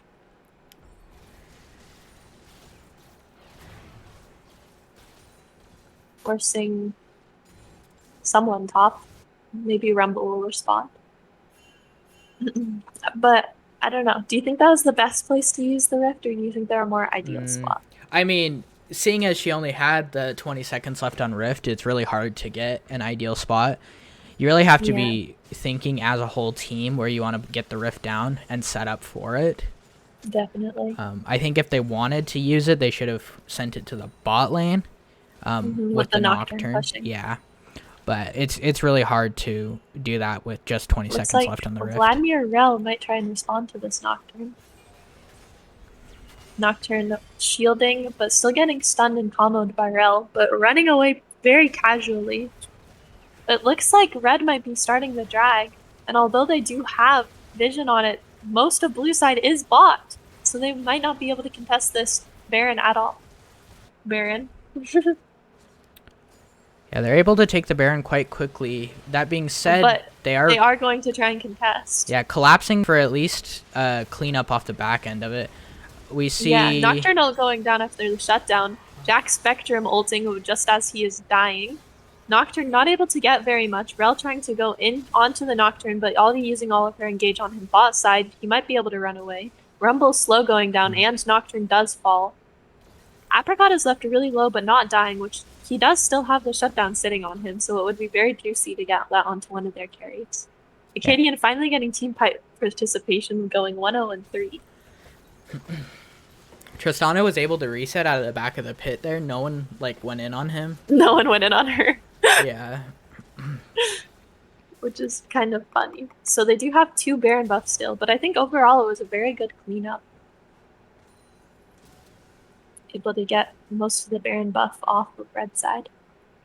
But they still do have a 5k gold lead. Yeah, I mean, you get 1,500 gold straight up from Baron, from killing Baron if you participate, and then there's across the board, and then, they already had that significant gold lead, so. Yeah, it's only growing despite the fact that that blue is catching up on kills.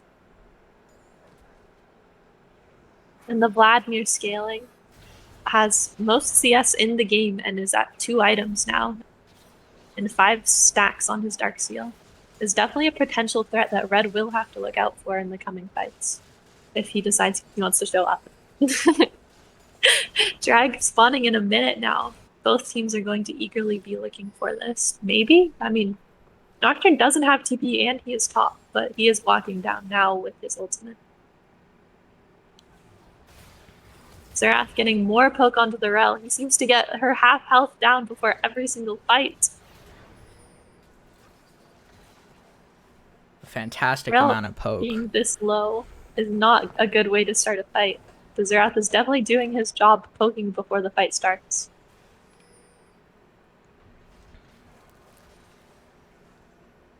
We see Rel resetting with just 20 seconds left on the dragon. That's a little worrisome because if Red's able to start the dragon up immediately and is aware, they could just take a fight with a huge advantage. Definitely, but it does look like they might wait. I don't know. It looks like they might start it as well. It's hard to say. It does look like they are going to dance on dragon, waiting for the Rel to come back. Rel getting poked out again. Half health immediately. Rumble out goes down, forcing Xerath to flash. Acadian going in, immediately pooling, not able to get much off. But Rumble is able to get the Tristana. Acadian going in on the back line. Kaisa getting very low but not dying to the ignite by Urgot. And it is now a 4v3 with Rel and Rumble falling, but a lot of red side is half health. Urgot full health, getting a kill on the Xerath. Lilia forced his stopwatch, but it looks like she will fall as well, and now they are chasing down Aki Aiden. It was a very super awkward fight. The fight just had like 4 different like mini fights going on. Yeah, it looks like they might be able to try and chase this Nocturne down as he is kind of in a tight spot after trying to go for that drag. He might just try and execute the turret here. But he has a lot of health. He does get executed, but that does put him on a 44-second death timer, in which they will have a lot of time to push out lanes. We again see the 4 Oracle method coming out from the orange team. Denying that vision.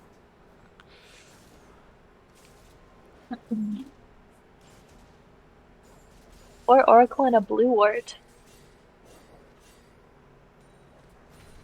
But Baron is coming up in a minute 30. Not every team, all the members will be up and ready to participate in this fight.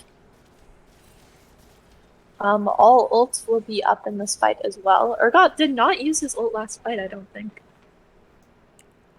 I don't remember seeing it. Maybe he did. I'm not very good at catching the details. I'm pretty sure he threw his ult at the Lilia when she stopwatched it yet again. Oh. The Lilia stopwatches have been very clutch both this game and last game. Yeah, she is making good use of that item, showing the value it can have. Yeah. Stopwatch just OP. And it looks like Blue is going to try and look for Baron as they head towards it. Nocturne is bot, but he does have TP and ults available.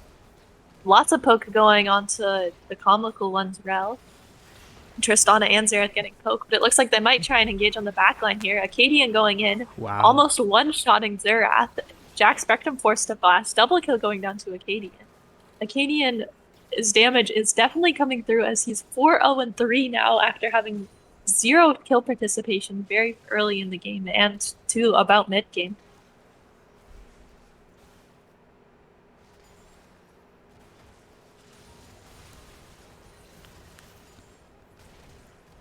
Looks like they might try and push for mid turret while they also are getting pressure on Baron with 3 seconds left.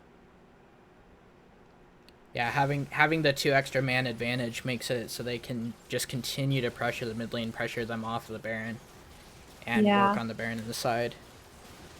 Baron does look like it will get taken with the Lilia down for another 4 seconds. Blue team getting Baron, and there are 3 drags and even in kills and almost even in gold now. It is crazy how much Acadian has been able to pull this game back from Red's clutches. Your red team is able to get the tier 2 mid tower off of that. Yeah, definitely good for them. A good look, even though Blue is able to get the Baron. Drag coming up in a minute 50, a very big drag, as it could be Mountain Soul for Blue side or preventing Mountain Soul and giving another drag to Red. It looks like they will try and push down mid with this Baron though. Vladimir pushing down bot, having a lot of pressure. No one can really contest him. Game 1 was won by Aqua. No, orange. Orange. This is Aqua. Orange. Okay. They pushed 2 turrets down mid with their Baron buff, able to get the same exact turrets last time as the other team.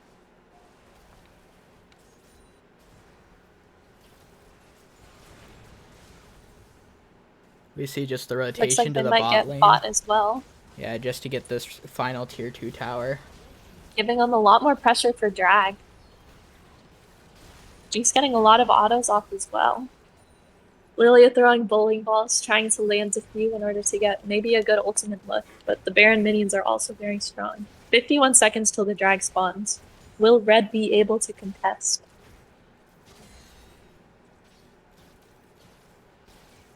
Setting up vision all around, they do have a lot of pressure.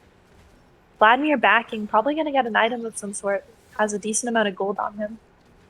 Tristan is already half health before the fight has even started in here. Nocturne's pushing top, but Vladimir is there to respond, and he does have TP in order to make it to the fight. TP going in on Nocturne. He's there before the Vladimir. They might be able to start the fight while they have them 1-man advantage. Both sides circling around the Drake. Blue still having a bit more pressure. This fight entirely comes down to execution, as both teams are almost identical in items and stuff. A Nocturne ult goes in, Lilia ult goes down on Rel only. Tristana jumping in but dying to Urgot, but Jinx dies as well. Rumble is able to get out. No, he is not able as Xerath ults him.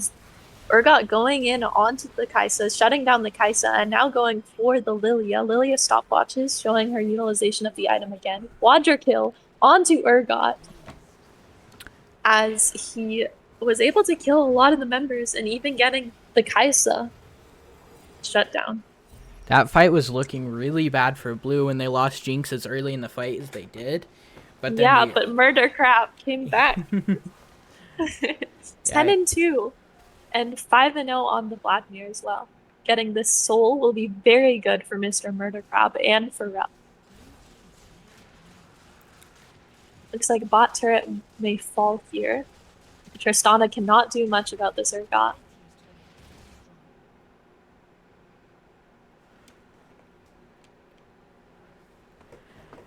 The clips really do go burr. Yeah, it's really interesting. I have not seen Eclipse on Urgot before, other than at the very beginning of the season when it was like the best item in the game. Yeah, but it is working out now very well for him. I think the shields are definitely helping him stay in these fights. I do agree with the notion of the Collector not being that strong this game, especially since they have a beefier team on the side of Aqua. You know, they're not gonna get that Collector especially proc with that Mountain often, Soul now. as well as it's only beefier. Yeah, as well as the lethality. I don't know. It just feels like kind of a throwaway stat when you could have gotten the Phantom Dancer much earlier and then played more towards like an Infinity Edge or a Lord Doms. Looks like Rel might be a little caught out. She's a little pushed up, but just getting vision. Her team is there to back her up if she does want to go in. She does have many opportunities here. A lot of the poke going on to her isn't half healthing her anymore now that she has a few more items in the Mountain Soul as well. But it does look like Polestar is getting very low. Xerath ult going down, forcing her to flash. Will Jinx die? Oh, Jinx wow. dies to the Xerath. 3 ultimates hitting, and now they are down 1 member, their 80 carry. Nocturnal goes down, but not even hitting one. An amazing Lilia ult hitting 3 people. Rel goes in. Jack Spectrum forced to stopwatch after his amazing ult, and then dying very early off in the fight despite the amazing ult. Vladimir is going in very heavily. Urgot as well. They still have a lot of health on their side. The mountains will really help them resist a lot of the damage that Red was outputting in that fight. Yeah, the Vladimir did a lot of damage quietly in that fight. It didn't he Yeah. he didn't do anything too flashy, but he got his ultimate down and got his E burst out. Ended up Hmm. absolutely destroying the Lilia And and Tristana. despite the Jinx going down early, they did win that fight. Now the Gold League is lit. Gold lead is in their favor, 3K up. Sarah and Candy is just refilling his blue buff, making sure he's got the mana to, well, not mana, but Yeah, he's got the mana, don't worry. yeah, he has all the mana he needs. He has the ability cooldown to keep his health up.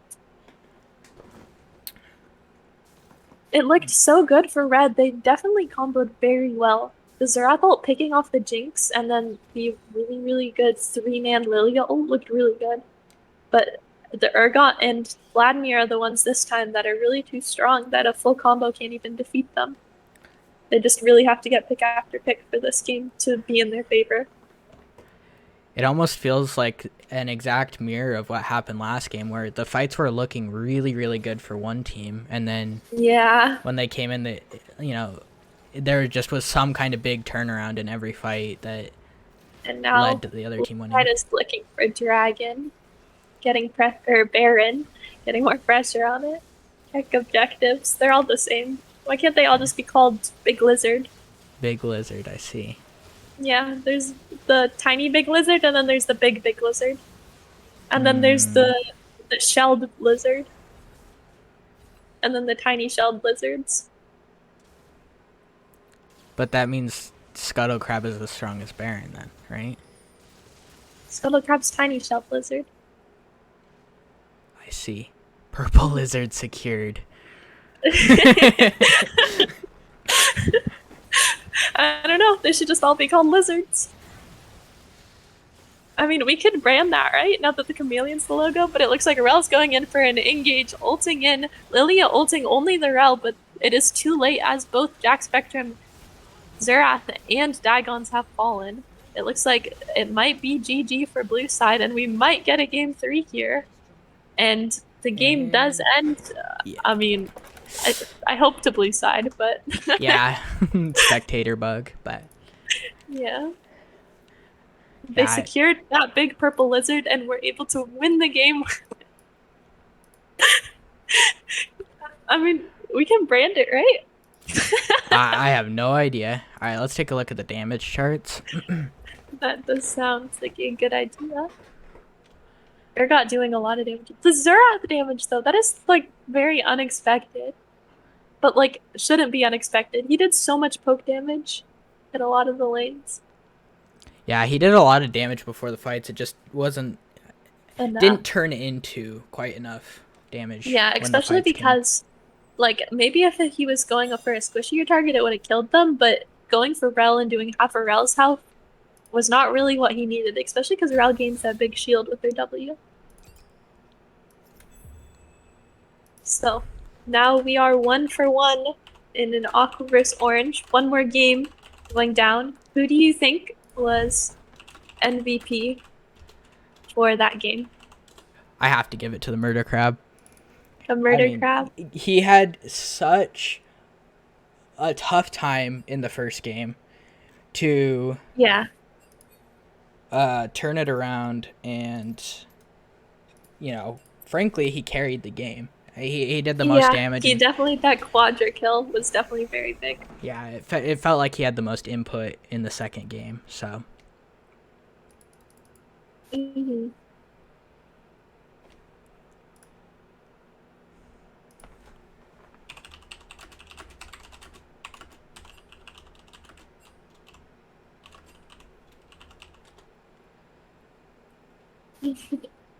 So yeah, I think Urgot definitely was able to pull through that game and show Ocean Gazer was able to show his worth in that game and show that he can fight against that Nocturne.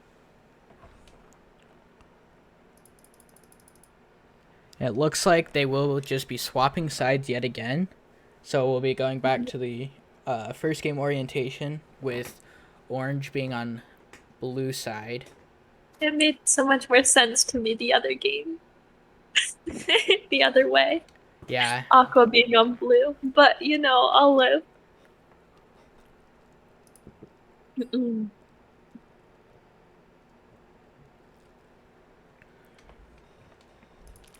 All right, so what do you think we might have to change this game from last game if red wants, or if orange wants to be able to take it back? See, Aqua won that game. Yes, Aqua did. Give the people their points. They need money True. All so right, that we so can make Danny cast. for adjustments, I Mm-hmm. feel I feel that Aqua frankly won in draft. They had a real strong identity in what they wanted to do. They knew from minute 1, all the way through the end of the game Definitely. A what it much better was. identity than last game. Yeah, what it was they wanted to do. Whereas it felt like Orange had like a lot of different like options, and that can be really hard for a team to execute on if they don't all feel like, this is what we want to do. Yeah, definitely. It is very difficult to just decide on something, especially when, I mean, it looked so good in their favor when Nocturne and Kai'Sa were so fed, but they were able to get that shutdown on the Nocturne after he overextended, it definitely turned a lot more into Aqua's favor. And then the quadra kill on that fight from the Urgot really secured the lead for Aqua. I think the Rel also did a lot more in team fights.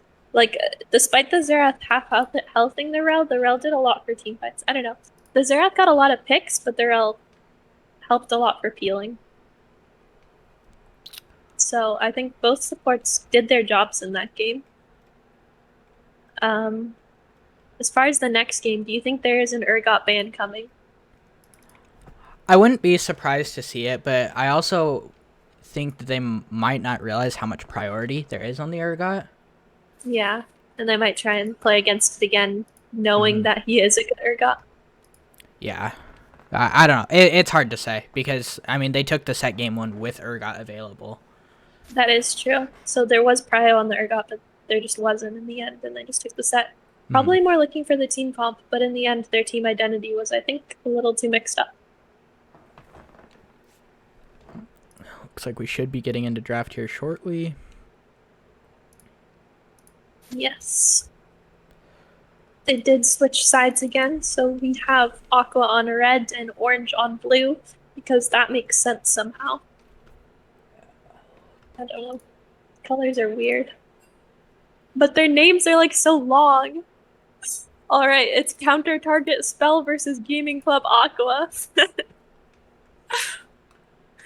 It's so much easier to say colors.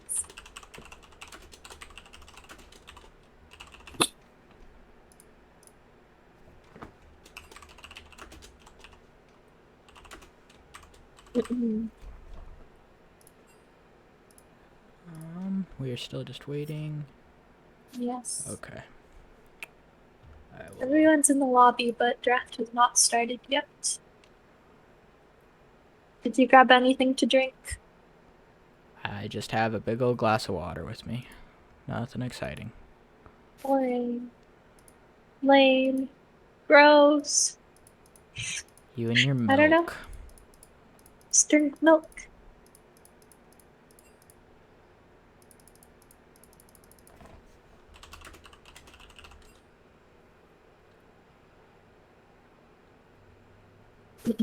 Draft will probably get started here soon, eventually, maybe. If I keep saying that, it's gonna start, right? Yeah.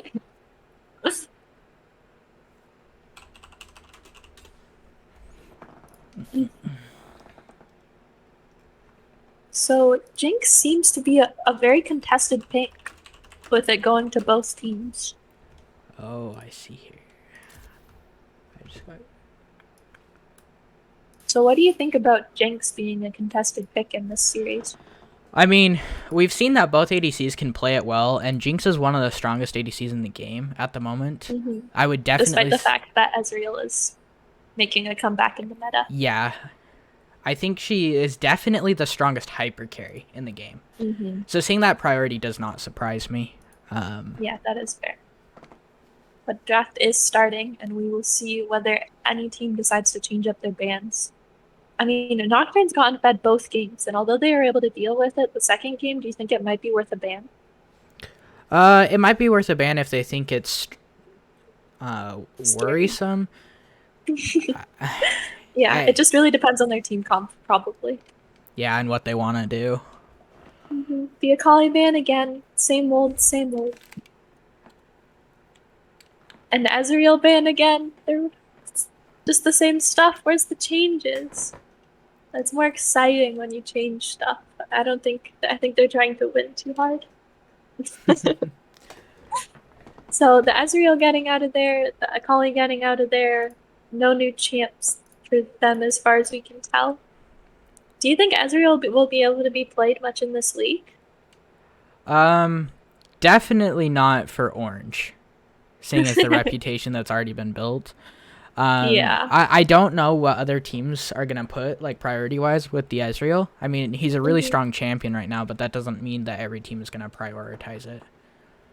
The Also, bans did change or got banned.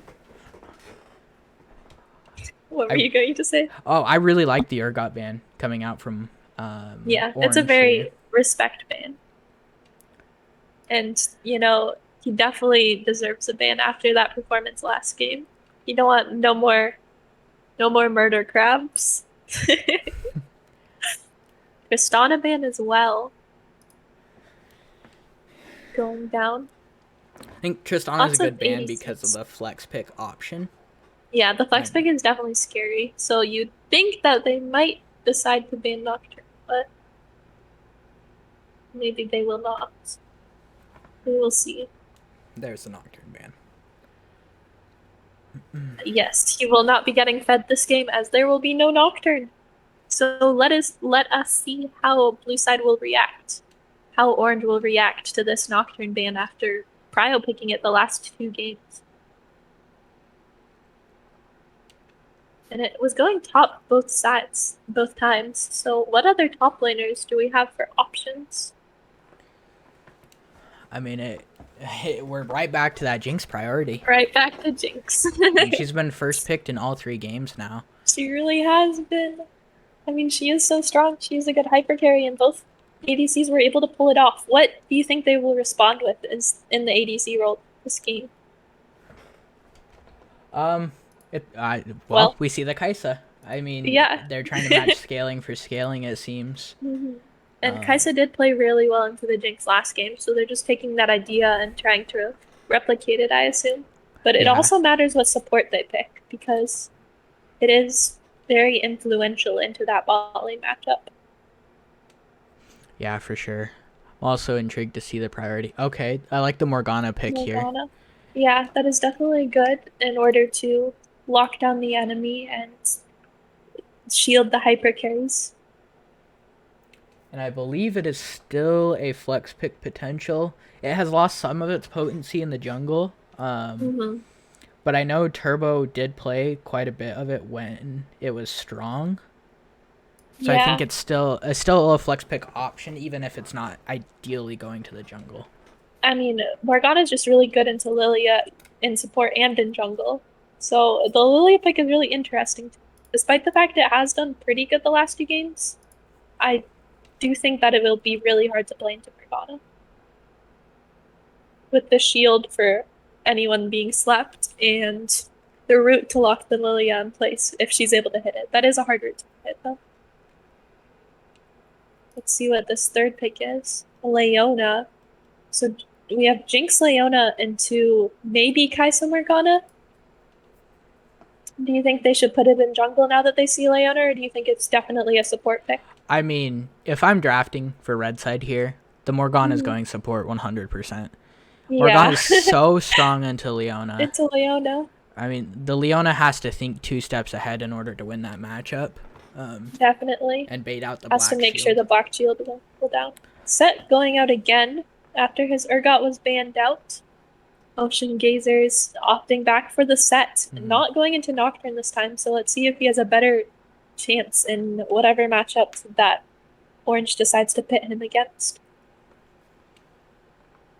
Nasus ban going down again. Lots of Nasus bans. I think they've banned Nasus every single game this series. Yeah, this game was just the first time that it's gone into the second The phase. second phase. Silence ban as well. I mean, flex pick option, even though we already see the top laner, it's still just a very scary mid pick, especially with the Leona and the Lilia ults and any other ults that they may try and go for. What do you think of each team comp's identity right now? I mean, it's really hard to say. Again, Mm-hmm. Blue's running back to the team fought orientation, it seems. Yeah. They've got the Leona Jinx, both really, really strong team fighters. The Lilia's got the ult and the burn, the consistent DPS for team fights. Mm-hmm. Whereas on the other side, they have a really strong like pick dive oriented comp. Like the Kai'Sa's Mm-hmm. able to dive onto anyone that the Morgana can snare. You've got the set ultimate to go in or peel. I don't know. It's really just about what the mid laners pick here. Yeah, and Vladimir is banned. They do not want to see any more of this farming up, and I'm suddenly here and way too strong. They don't want to see that come back again from Acadian. So we will see what they pick to combat them. But it does look like it will be Morgana jungle and Thresh support.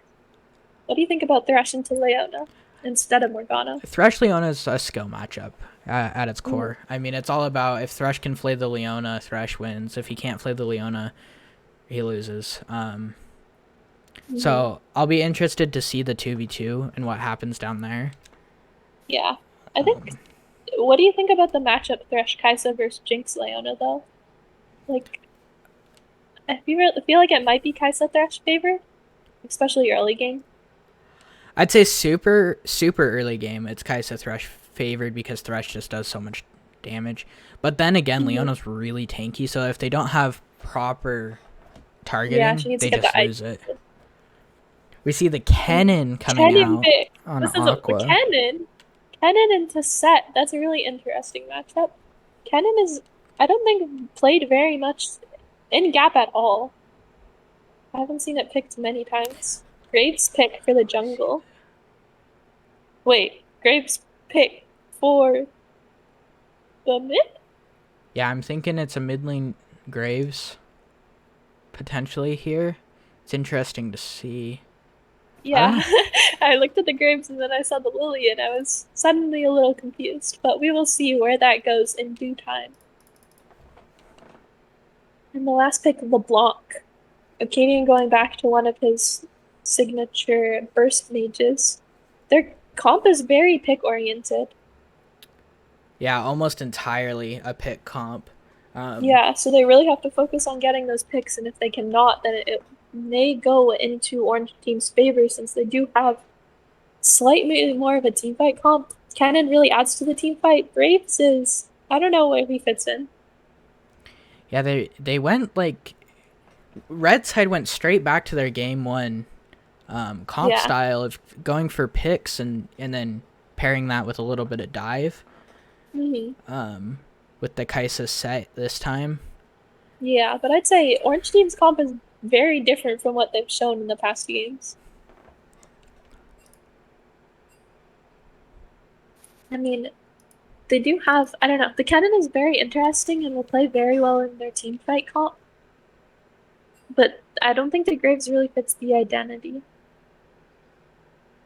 of the rest of the team, but we will see how that plays out. See how well he can play into the LeBlanc. I don't know anything about LeBlanc versus Graves. I mean, yeah, we don't see Graves Or solo LeBlanc, lane really. often. There, I mean, we could also get some crazy switcheroo and have like Ken in mid, And then, Lilia top, Graves jungle or something. uh, So that'd be yeah, interesting. I do think that we have to wait to see for sure what's locked in. I would Hmm. assume it's going to be the Kennen top, Graves mid. But this is definitely looking for an exciting game three, as I don't think any team really outdrafted the other in any way.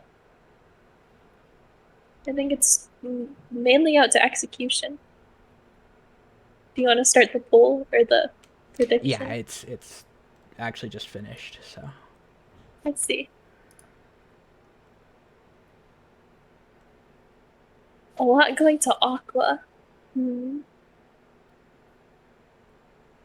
Yeah, we're Well, we will heavily see. heavily favored towards Aqua. I mean, it's 345 Oh, I points to do see 50 that. points. I don't know, pretty exciting. Pretty ex- Got big bets. big bets, yeah.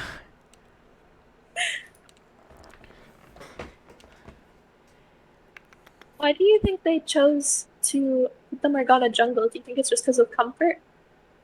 I would guess it's comfort, yeah. I mean, Yeah. Morgana fares pretty well into Lilia, as you said. Hmm. And it just boils down to who they wanted to put where. Yeah, I think Thresh is fine into Leona as well. So it's not like they picked a counter matchup bot lane just to give Morgana to the jungle. Hmm. We will see how they decide to play it out. It looks like we're about to get into lobby. All right. Hmm. Oh, we'll go ahead and So pull that up. I mean, the lobby is interesting because we will see if there is any switcheroo or if it is just as we expected. Good to know.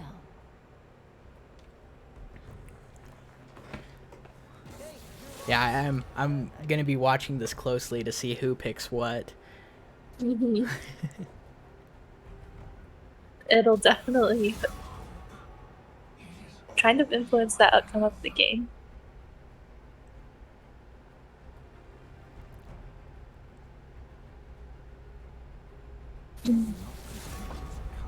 But at first, we have to go through the bans.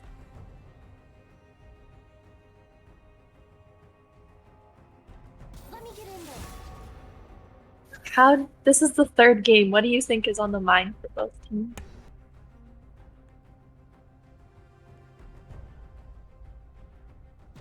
I think mental's probably they're probably very nervous with a lot of pressure on their shoulders. Yeah, I think the red side has a slight advantage with momentum. You know, Yeah, they had a they did win the really last game. strong turnaround last game, and they even started out the game shaky, but were able to close out the game. I mean, they scaled up, Build up played to their their win con. momentum. Yeah. Yeah. So I think mentally there's a slight red side favor. Um, Hmm. but I mean, we've seen lots and lots of teams bounce back. Yeah. You know, Lots of back and forth. from game to And it game. does look like they did go as expected, unfortunately. I mean, not that unfortunately, but it still is an interesting pick to see Graves mid, and it will be interesting to see how Dragons plays it out. Yeah, he has a really short range carry, so he kind of has to get Yeah, up into your face. yeah, and LeBlanc is probably pretty good at avoiding that since she has so much mobility. Yeah, and I mean, I think it yet again comes down to the proficiency in them playing to their strengths. Hmm. So it'll be interesting to see. Although I do think Graves is a harder target to kill than a lot of other mid laners might have been for LeBlanc. The electrocute proc and the damage won't kill him at first. I'm absolutely livid. But I think in almost all three games, Acadian has done a lot of work in order to pull his team through. Like the Vladimir, he might not have been as clutch as the Urgot, but it definitely did a lot of damage on the backline that might not have been as noticeable. Yeah, he definitely held down the fort in both games. Hmm. And So it'll be interesting to see if he's able to keep that up in this game on his LeBlanc. I keep on saying interesting. Everything's just interesting. I don't know what's better, me just saying the same thing over and over again, or I don't know. But we the matchup see, is starting soon. yeah, we see a lot of CC, a lot more CC in this game than we saw in the last game. That is true. There's like crazy CC, and I think they do want the CC for like different things though. Like the Leona has a lot more. Leona and Cannon provide a lot more like AoB CC, where the Morgana and Thresh provide a lot more targeted CC, looking for those picks that we talked about earlier. So it'll be really interesting to see if they can actually achieve those picks this game. that they weren't able to achieve in the first game. Yeah, it's all gonna come down to execution of the comp. I mean, the two comps Yeah. are gonna play completely differently than its counterpart. Yeah, and it'll have to see which side is able to get the best of it. I think, I don't know. There's also a lot of carry potential in this game, just like there was last game. It's just the Thresh and Leona that you don't want the kills again. But in almost all games, we've seen a lot of carry jungles. I think the first game where there's Bear, sure, he can get a lot of kills, but other than that, he's not really a carry jungle. And then Lilia, all 3 games now. It's definitely a lot of damage going through from the Lilia every single game. Mhm. And with last game Rumble and this game Morgana, it's like the 4U meta of the AP junglers being reflected in this Gold League. Yeah, that is a fair point. That is something that we saw early on in the gold split this last season with purple. We see that coming out quite early this season. We saw the Rumble, Morgana, all those picks are.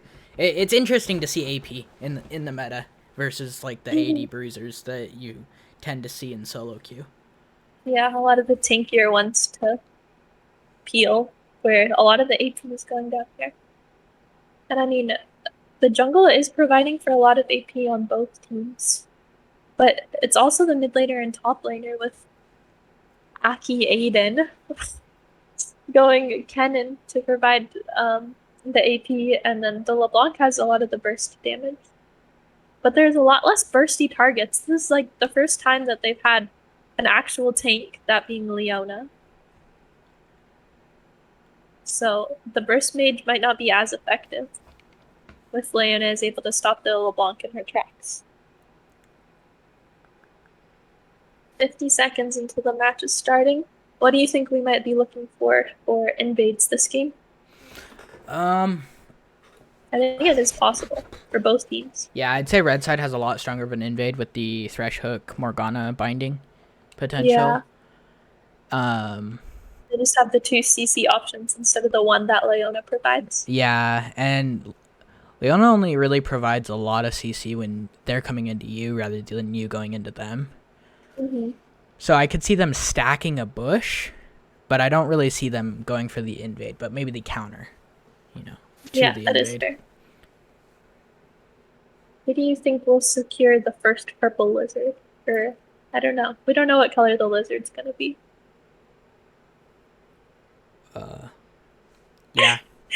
Which side do you think is gonna have pressure in the early game? I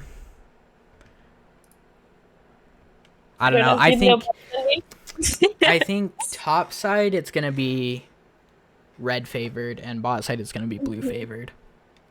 That's fair. They did kind of pick like counteracting in that one. Any interesting picks for runes? Not really. I mean, LeBlanc going Ignite and the other team having 2 TPs is definitely gonna change how the fighting goes and influence like who can be split pushing and whatnot. So we are loading into game. Let's see if we will get the invade that we had talked about, or if they will do anything other than 5 point. Based on what we've seen so far, I don't anticipate an invade. Yeah, they both seem to take the early game very safe, and I don't think that's bad. It's just, not as interesting.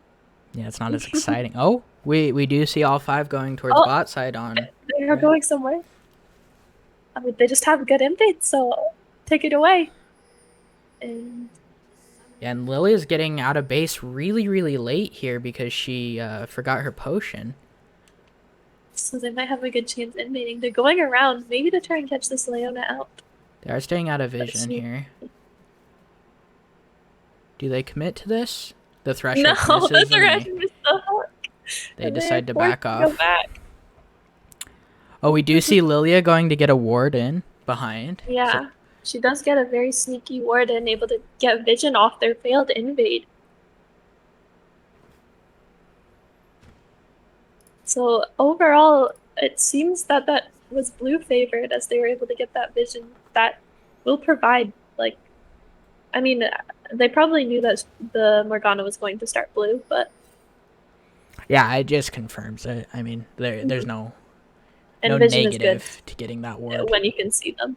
Yeah. Yeah, definitely. And it looks like Lily is starting top side this time, so they will not be contesting over Scuttle. But bot side will have to watch out for those Lilia ganks, and top side will have to watch out for the Morgana ganks, which can be pretty lethal into a cannon if she has Black Shield. It's a lot harder for cannon to escape. We see He's not Kennen able to- starting Cole, which indicates that he's going to want to just play for scaling more often than not.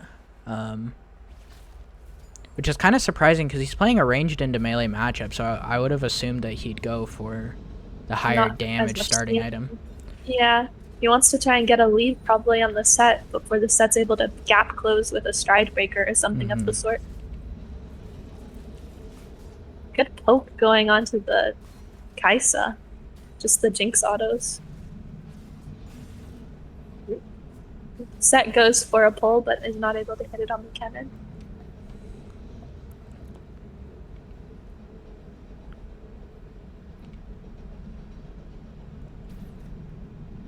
We see both jungles are clearing at about the same pace right now. They Yeah. Very consistently similar clears. And they will meet at opposing Scuttle, so they will not meet. Acadian trying to go for a chain, but not landing it onto the Graves. And a fantastic trade coming out from the set onto the Kennen. Landing the haymaker. Down pretty low. Lilia is also pretty low farming in her own jungle. So she might not be able to get a gank off the bot lane.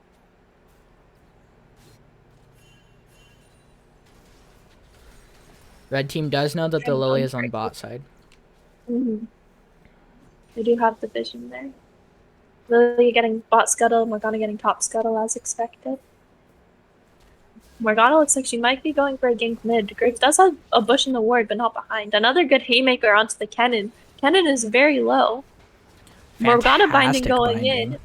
Good binding after the Graves had already dodged, and first blood going to be Morgana.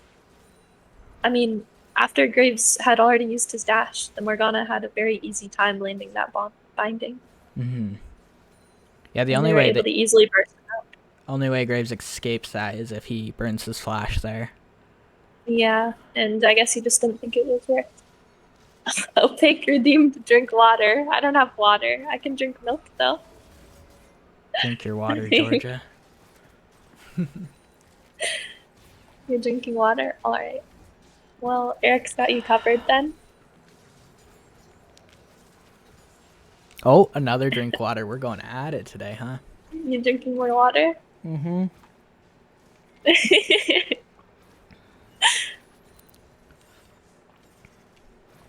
So Morgana got the first blood, giving them a little bit of a gold lead.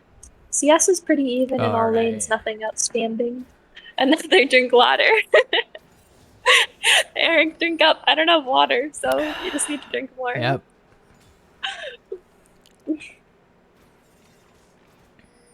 It looks like Ken had backed and TP'd to lane after the set had gotten him pretty low. So the TP is down for him, which is not very good as we see the dragon is up. Leona is looking for maybe a gank on mid here though.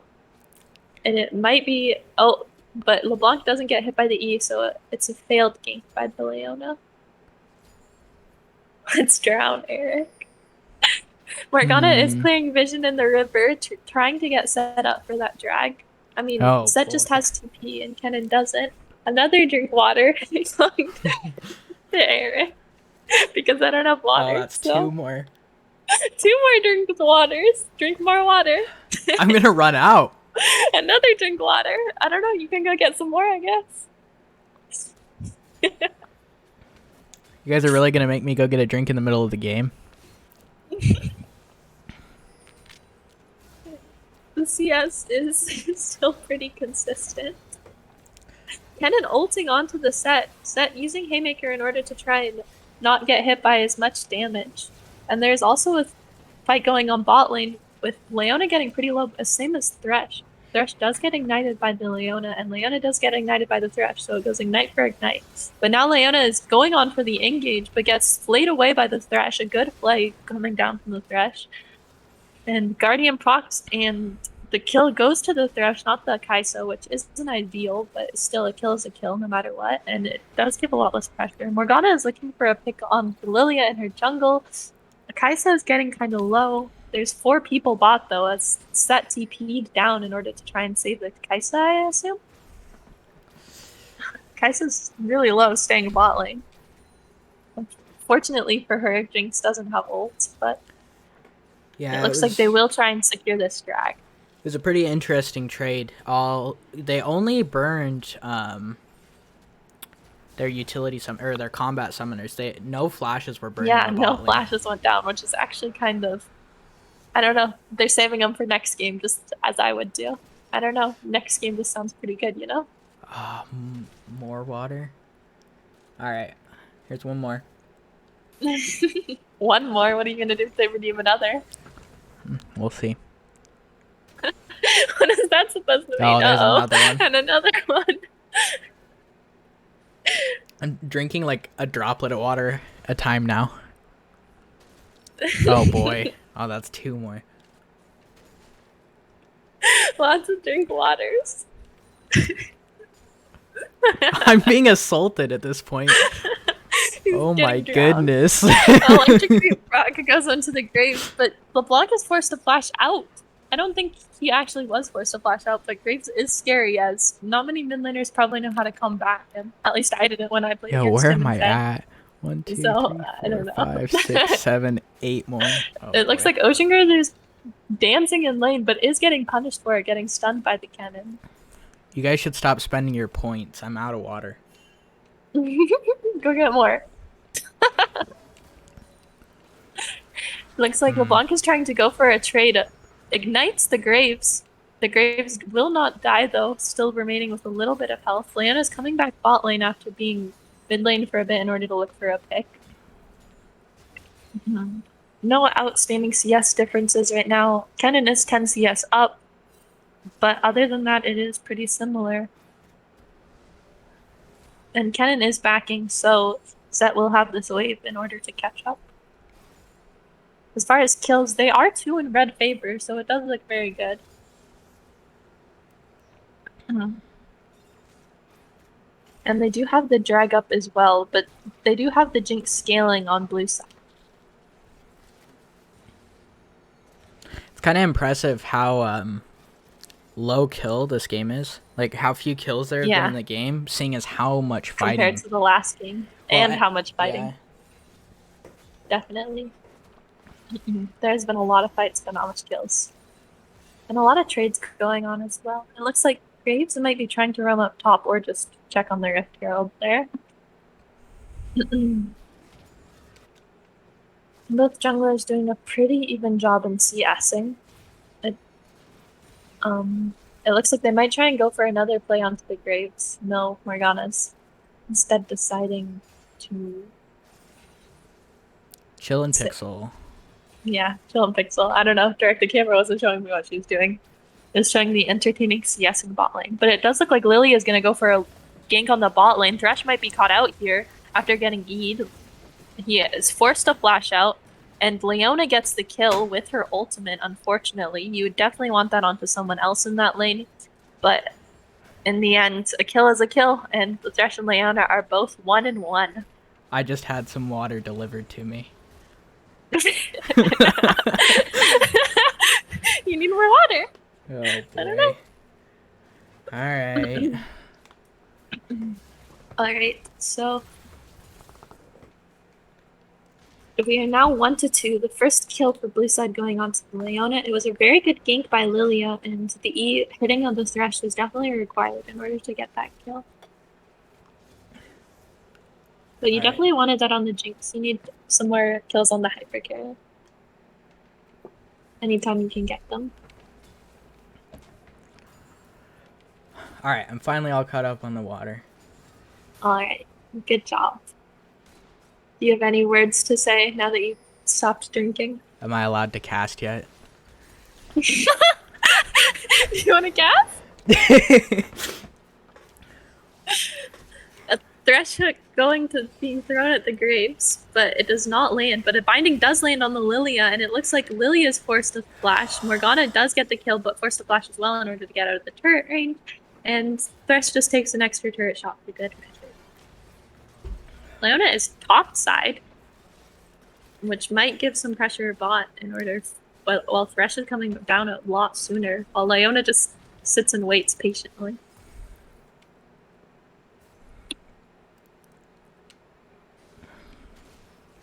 Double Ruby Crystal. Yeah, we did see the double Ruby Crystal coming out game 1 on the set. Mm-hmm. He went double Ruby Crystal into Stridebreaker game 1. So I'm interested. I believe it was Stridebreaker. Yeah, I think it was this one. Yeah, he did do it game 1. Jinx so rocket went down. Happens. Onto Acadian, I assume? I don't know, is it aimed in that general direction? But it might look like Digons might be falling mid to Acadian, and Acadian does get the kill onto the Graves. He is now 0-2, and they will have pressure for drag with the mid laner dead. Yeah, a fantastic solo kill by Acadian. Yeah, it was definitely a good play. It was preparing for drag. And Morgana is 2-0, so she does have quite a bit up on the Lilia, but if Lilia is able to land a good ult here, it might turn the fight into their favor. The Jinx does not have ult. Neither does Morgana, though, but she will have it up before Jinx. And in time for the drag fight, assuming. A great Thresh hook lands onto the Lilia. It looks like she might be dead. She does try and go for an ult, but it doesn't get off in time. Ocean Grazer TP's bot lane, tries to get a little bit onto the Leona and the Jinx, but doesn't look for anything. Isn't able to get anything in the end. And all 5 of them take drag to get it together. Leona tries to ult to steal, but unfortunately it didn't happen. We see the Kennen now building a steady CS lead in the top lane. Yeah, the TP's going bot lane for the set are not really helping him in his CS, and he isn't getting very much out of it, unfortunately. Hopefully, maybe the Rift will go down top in order to make up for the gap in gold that has been happening due to his chromes. But the Rift is about to expire, so that will have to be placed at some point soon.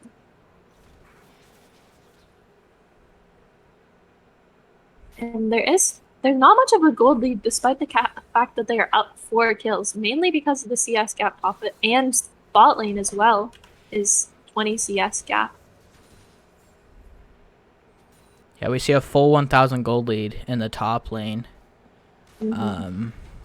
A binding being landed onto Graves, and very good electrocute prot going off, just getting a little more pressure. It looks like there are 3 top. Kenna ult going down for the set. Set is trying to run away. He flashes out, but Leona flashed and Lilia ult seem to trap him, and Leona ult. 4 ults going down. His Jinx ult is up there as well. 4 ults for Ocean Gazer as Rift Herald is placed mid and may get the first turret here. Since they did put so much pressure top, they do not really have anyone to defend it with, and Graves is forced to back after getting poked out.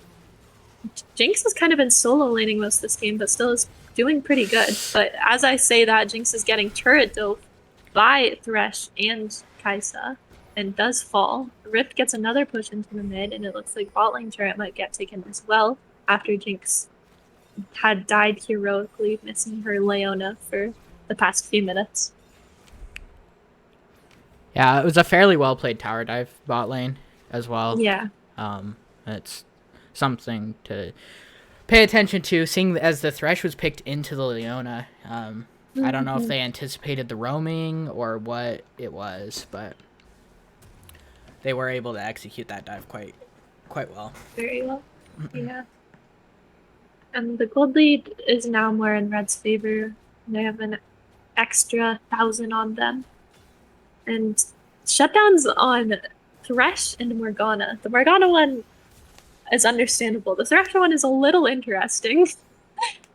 I think he had also gotten that turret dive kill as well. He is sitting on his full locket, which I feel like is not a bad thing to rush to. You know, getting a couple early kills isn't horrible. But the problem is if he continues to get these kills, he's really going to be... hindering his Kai'Sa's yeah. ability to do damage. The drag is coming up in 2 minutes, but it looks like Red Side's already trying to get some really deep vision with the prio that they have gained from getting that mid turret and that bot turret. They have so much prio. So they are getting a lot of vision in the bot jungle. And despite the fact that the set is behind in CS, his team seems to be pulling through in kills in the rest of the map. Just as they were placing vision, though, it is getting cleared by the lane.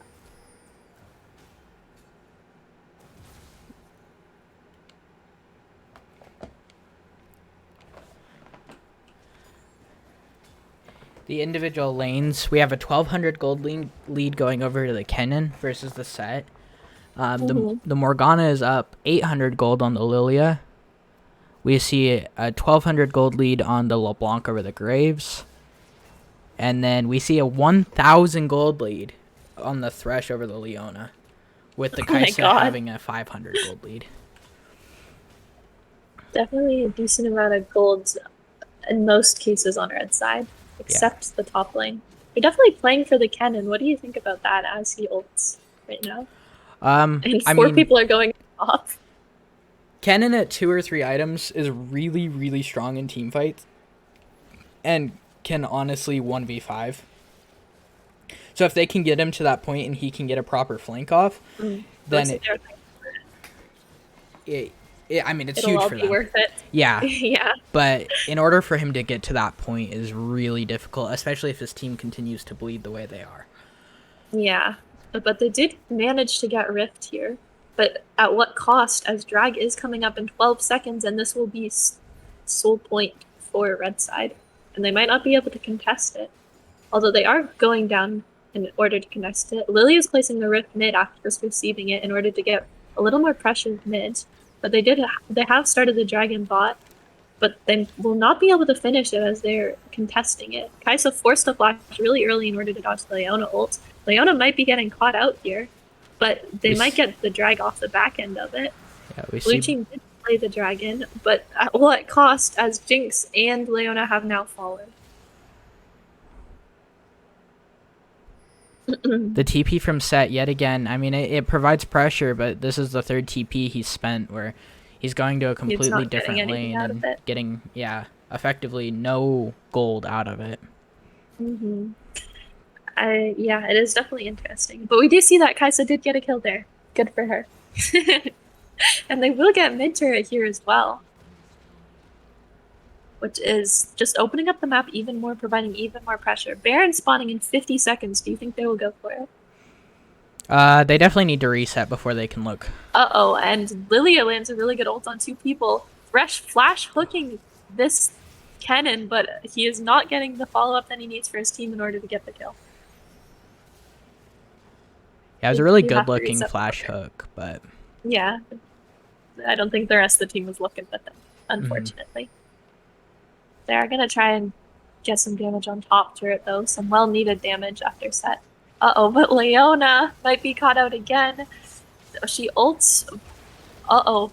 Morgana's very low as well. That might be a shutdown on her. No, it is not, as Thresh gets shut down. Morgana stopwatches, but Kennen might be able to get the kill in the end. Kennen does get the kill, getting the shutdown. Kennen stopwatches as well in order to save his life. He's able to quickly get out with the Hex Tech. Apricot flashing to pick up a kill on the set. Acadian trying to run away for his life, not wanting to give up his shutdown as well. They did have really good vision control, so they knew that LeBlanc was still in that bush. Yeah. And Graves is getting bot turret off it as well. They definitely lost a lot in that fight. Morgana and Thresh shutdowns going to the Kennen. And we're starting to see starting to see the payoff of playing towards the top side for Blue. Yeah, as he was able to win that fight pretty distinctively, despite the fact that he didn't even die. Yeah, he didn't. He just ran away because he just had the Hex Tech. It's crazy. Yeah, it's definitely paying off for them. But they are looking to Baron still, clearing vision, trying to utilize the pressure that they have left with their 30 gold, the 3k gold lead, and their 5 kills on.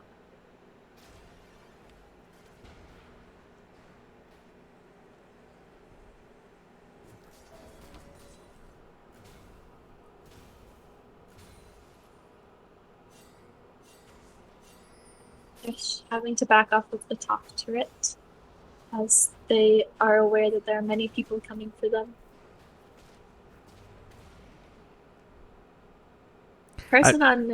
Two people on red are deathless, and one person on blue is deathless. Which is kind of crazy.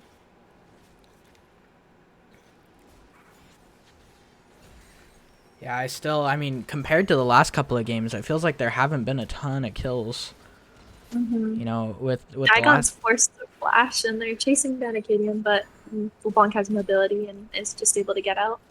Thresh is solo laning tall. Leona trying to look for a pick with the cannon, maybe. Yeah, she got into this bush without vision, so they do not know Leona is here. Yeah.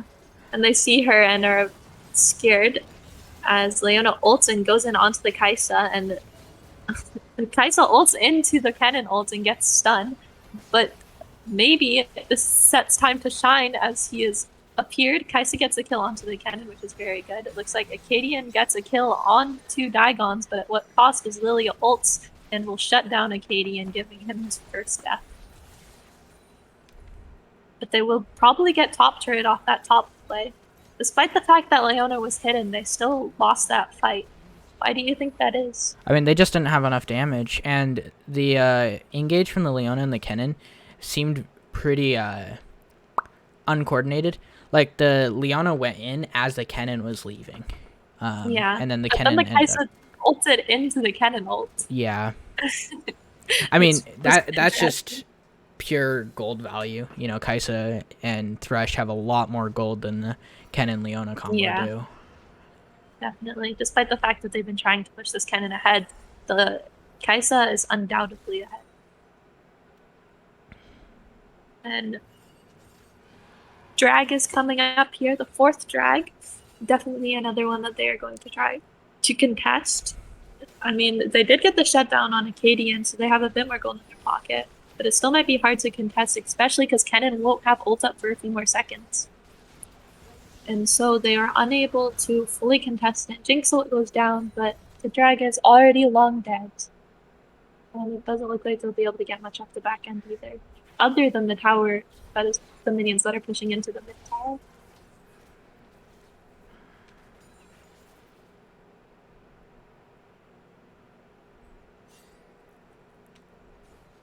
Leona still hasn't been able to complete her ward item.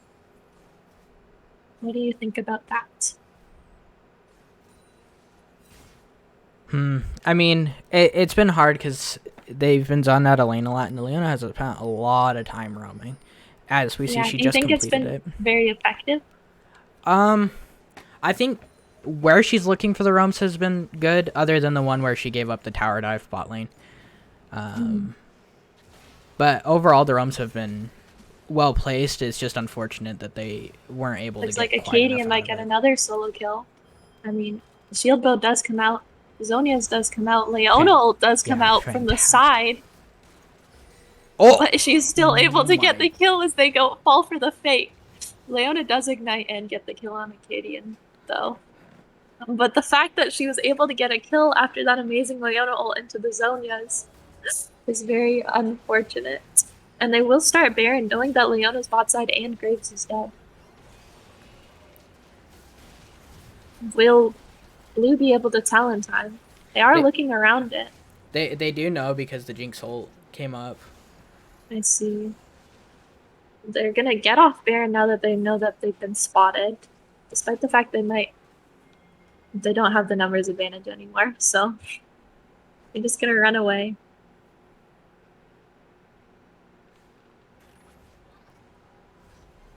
It looked like they might line up for Baron, but they didn't. 3 minutes from now, though, is Dragon. And it will be soul point for red. Do you think would be really big for them to get this soul? Let's see, it's Ocean Soul. I mean, Ocean Soul is arguably the easiest soul, second easiest soul to use in the game, because you can just, I mean, doing any kind of damage or taking damage procs it, right? So, definitely. Ease of execution wise, it's one of the better souls that they could have gotten. I would have rather seen an Infernal Soul for the side of red, with the Yeah. Morgana, the LeBlanc, the Kaisa. But I do think it's very, very strong. I mean, any soul with this team feels really good. And They since do have a lot of different options. yeah, since they have the lead that they have, they're able to just continually look for the picks. They're continually able to throw out the Oh, a fresh good hook, hook landed onto the Yeah. onto the Lilia. Morgana getting the shutdown. They can Constantly just, looking for oh picks my as another gosh. hook is Yeah. being landed. Kennen But with a Kennen ult from the back fantastic line. Very surprising ult and able to turn the fight a lot more into their favor, but will it be enough? Kennen has not fallen yet. Acadian stopwatches, and Oh, I despite hate getting a lot of Trice. damage on Jinx, is dead now. So in the end, it ends up being a 2 for 2, which did not look that positive at first. The thresh hooks were really good, but even better was that great flank that you were mentioning. Yeah, I mean, that's exactly what the Kennen wants to do. It's unfortunate that he wasn't able to come in until after the fight had already been well established. You know, he kind of wants to be able to do that a little earlier, but it was a fantastic play. I mean, from both sides, so Definitely. it was awesome to see. Mhm. And if he's able to pull that off a few more times, especially at this upcoming drag fight, then the fight may turn towards a bit more of blue side's favor. So let's see if he's able to pull it off again. Both supports attempting to get vision. Graves backing, but is it a little late? 40 seconds till drag. Ken is top, but he does have TP. Lilia is walking down. Yeah, This is going to be a big fight for sure. Red have complete vision control as of right now. A And lot more prio was able to be established. yeah, they don't have mid lane prio, but they have prio in every other way. They don't have either lane prio actually. Yeah, they just have vision prio, but other than that, I think it's kind of even as far as lane state. See, I believe So- every ult is available for this upcoming fight.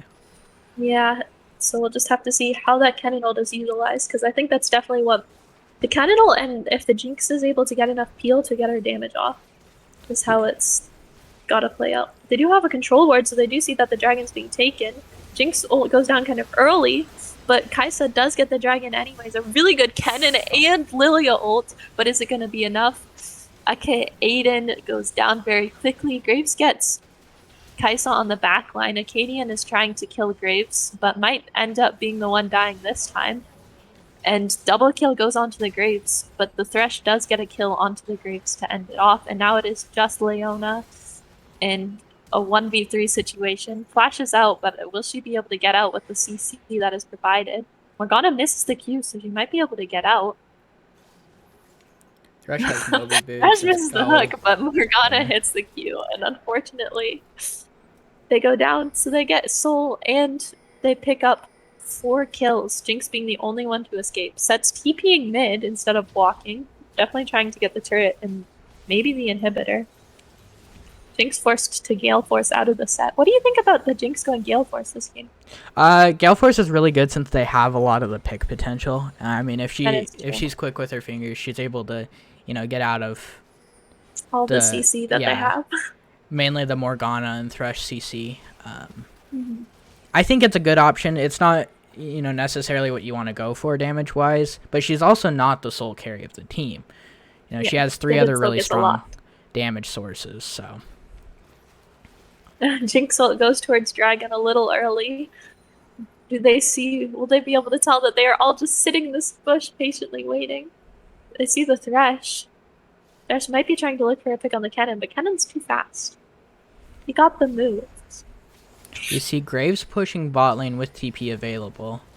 And they do decide to start Baron now that Jinx ults down and their little sneaky plan didn't work. But the Scryer's Bloom does spot them out. Will they be able to stop them, though, is the question. Lilia goes down, but a little after the Baron's taken, Acadian basically one-shotting Lilia. And it looks like Leona might fall as well, as it's slowly going towards red. It might look like they might win the game here. Graves is backing. Thresh is pushing up, trying to get the inhibitor. A good flay goes onto the Yeah, Jinx. fantastic engage. But can the engage be combated by the Kennen engage? Kennen It, stopwatch trying to get a Cadian, but no, the burst is too strong. yeah, I'd say that And was they just look like they're trying to end out the game. very, here. very well played by the Thresh and Set, able to force out the Kennen ulti before the fight Yeah. even started. I mean, Gave them a big yeah, advantage and ultimately led them to be able to, what it looks like, finish out this game. The Acadian burst is actually really strong, though. He is getting like so much damage off, and it'll be interesting to see the damage numbers in the end. All right, though, that's the game. fantastic turnaround from Aqua between games Aqua 1 and 2. definitely, like the first game, they like got crushed, and then they just came back so amazingly. Yeah, I'm gonna Definitely a good turnaround. work on setting up an MVP pool right now. Sounds good. Who do you think is MVP? My personal MVP has to go to Acadian. I mean, he did a very solid job in game 1. Wasn't able to pull out the win, but he did a good job of. I mean, he was the only one who ended the game with kills. Yeah, that is true. And then, And even this game, he has very high damage. yeah, games 2 and 3, he just did a really solid job of taking any advantages he got and making it snowballing that advantage. Yeah. But then there is Ocean Grazer, the death crab carry in the second game. He did get that quadra kill that definitely put the game in a lot of his favor. Okay. MVP poll should be up now. He didn't even get the penta. That's funny. He only got the quadra. He didn't get the quadra +1.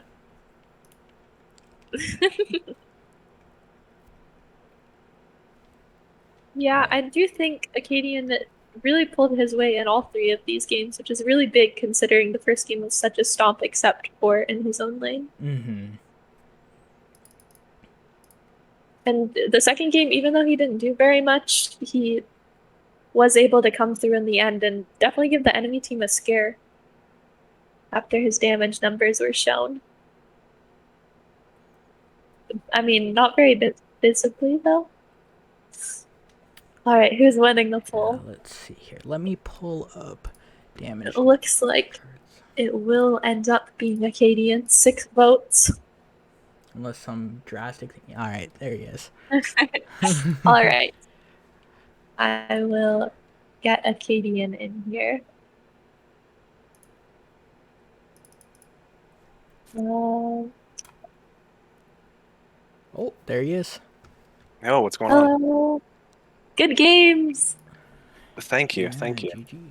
You played really well. So, what was the team's mental like after that first game where you got kind of crushed?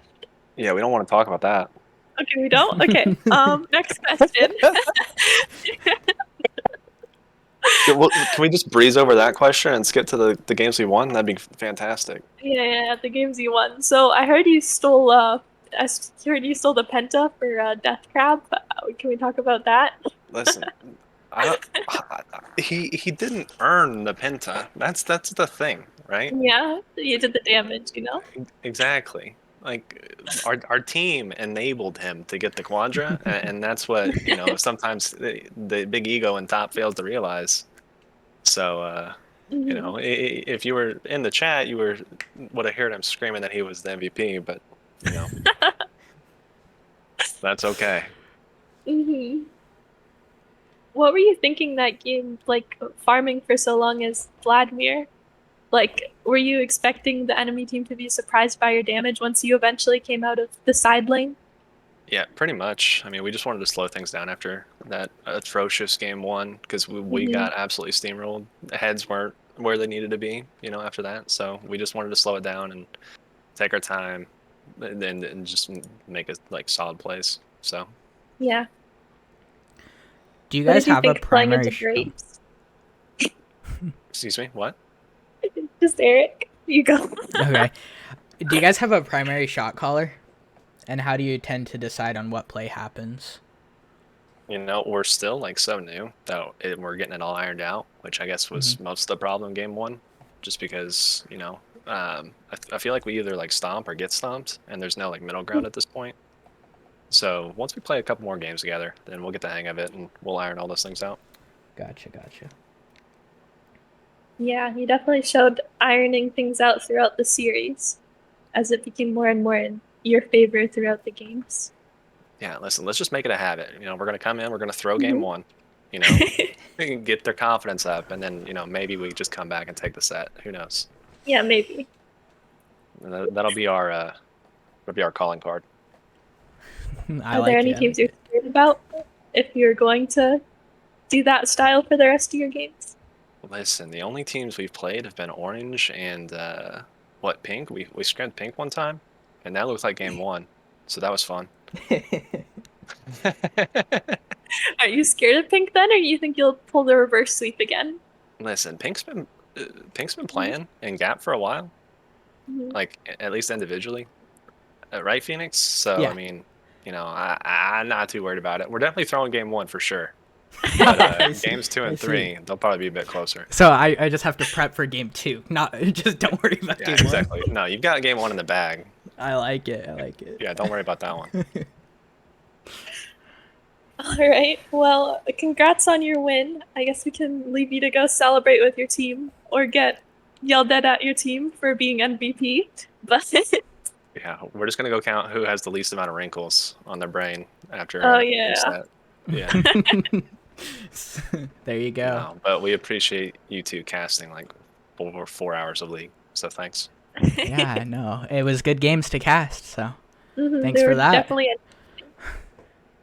Cool. Well, take care, guys. Yep. Yeah. Take care. Bye. So, definitely a very good series. 3 very good games played tonight.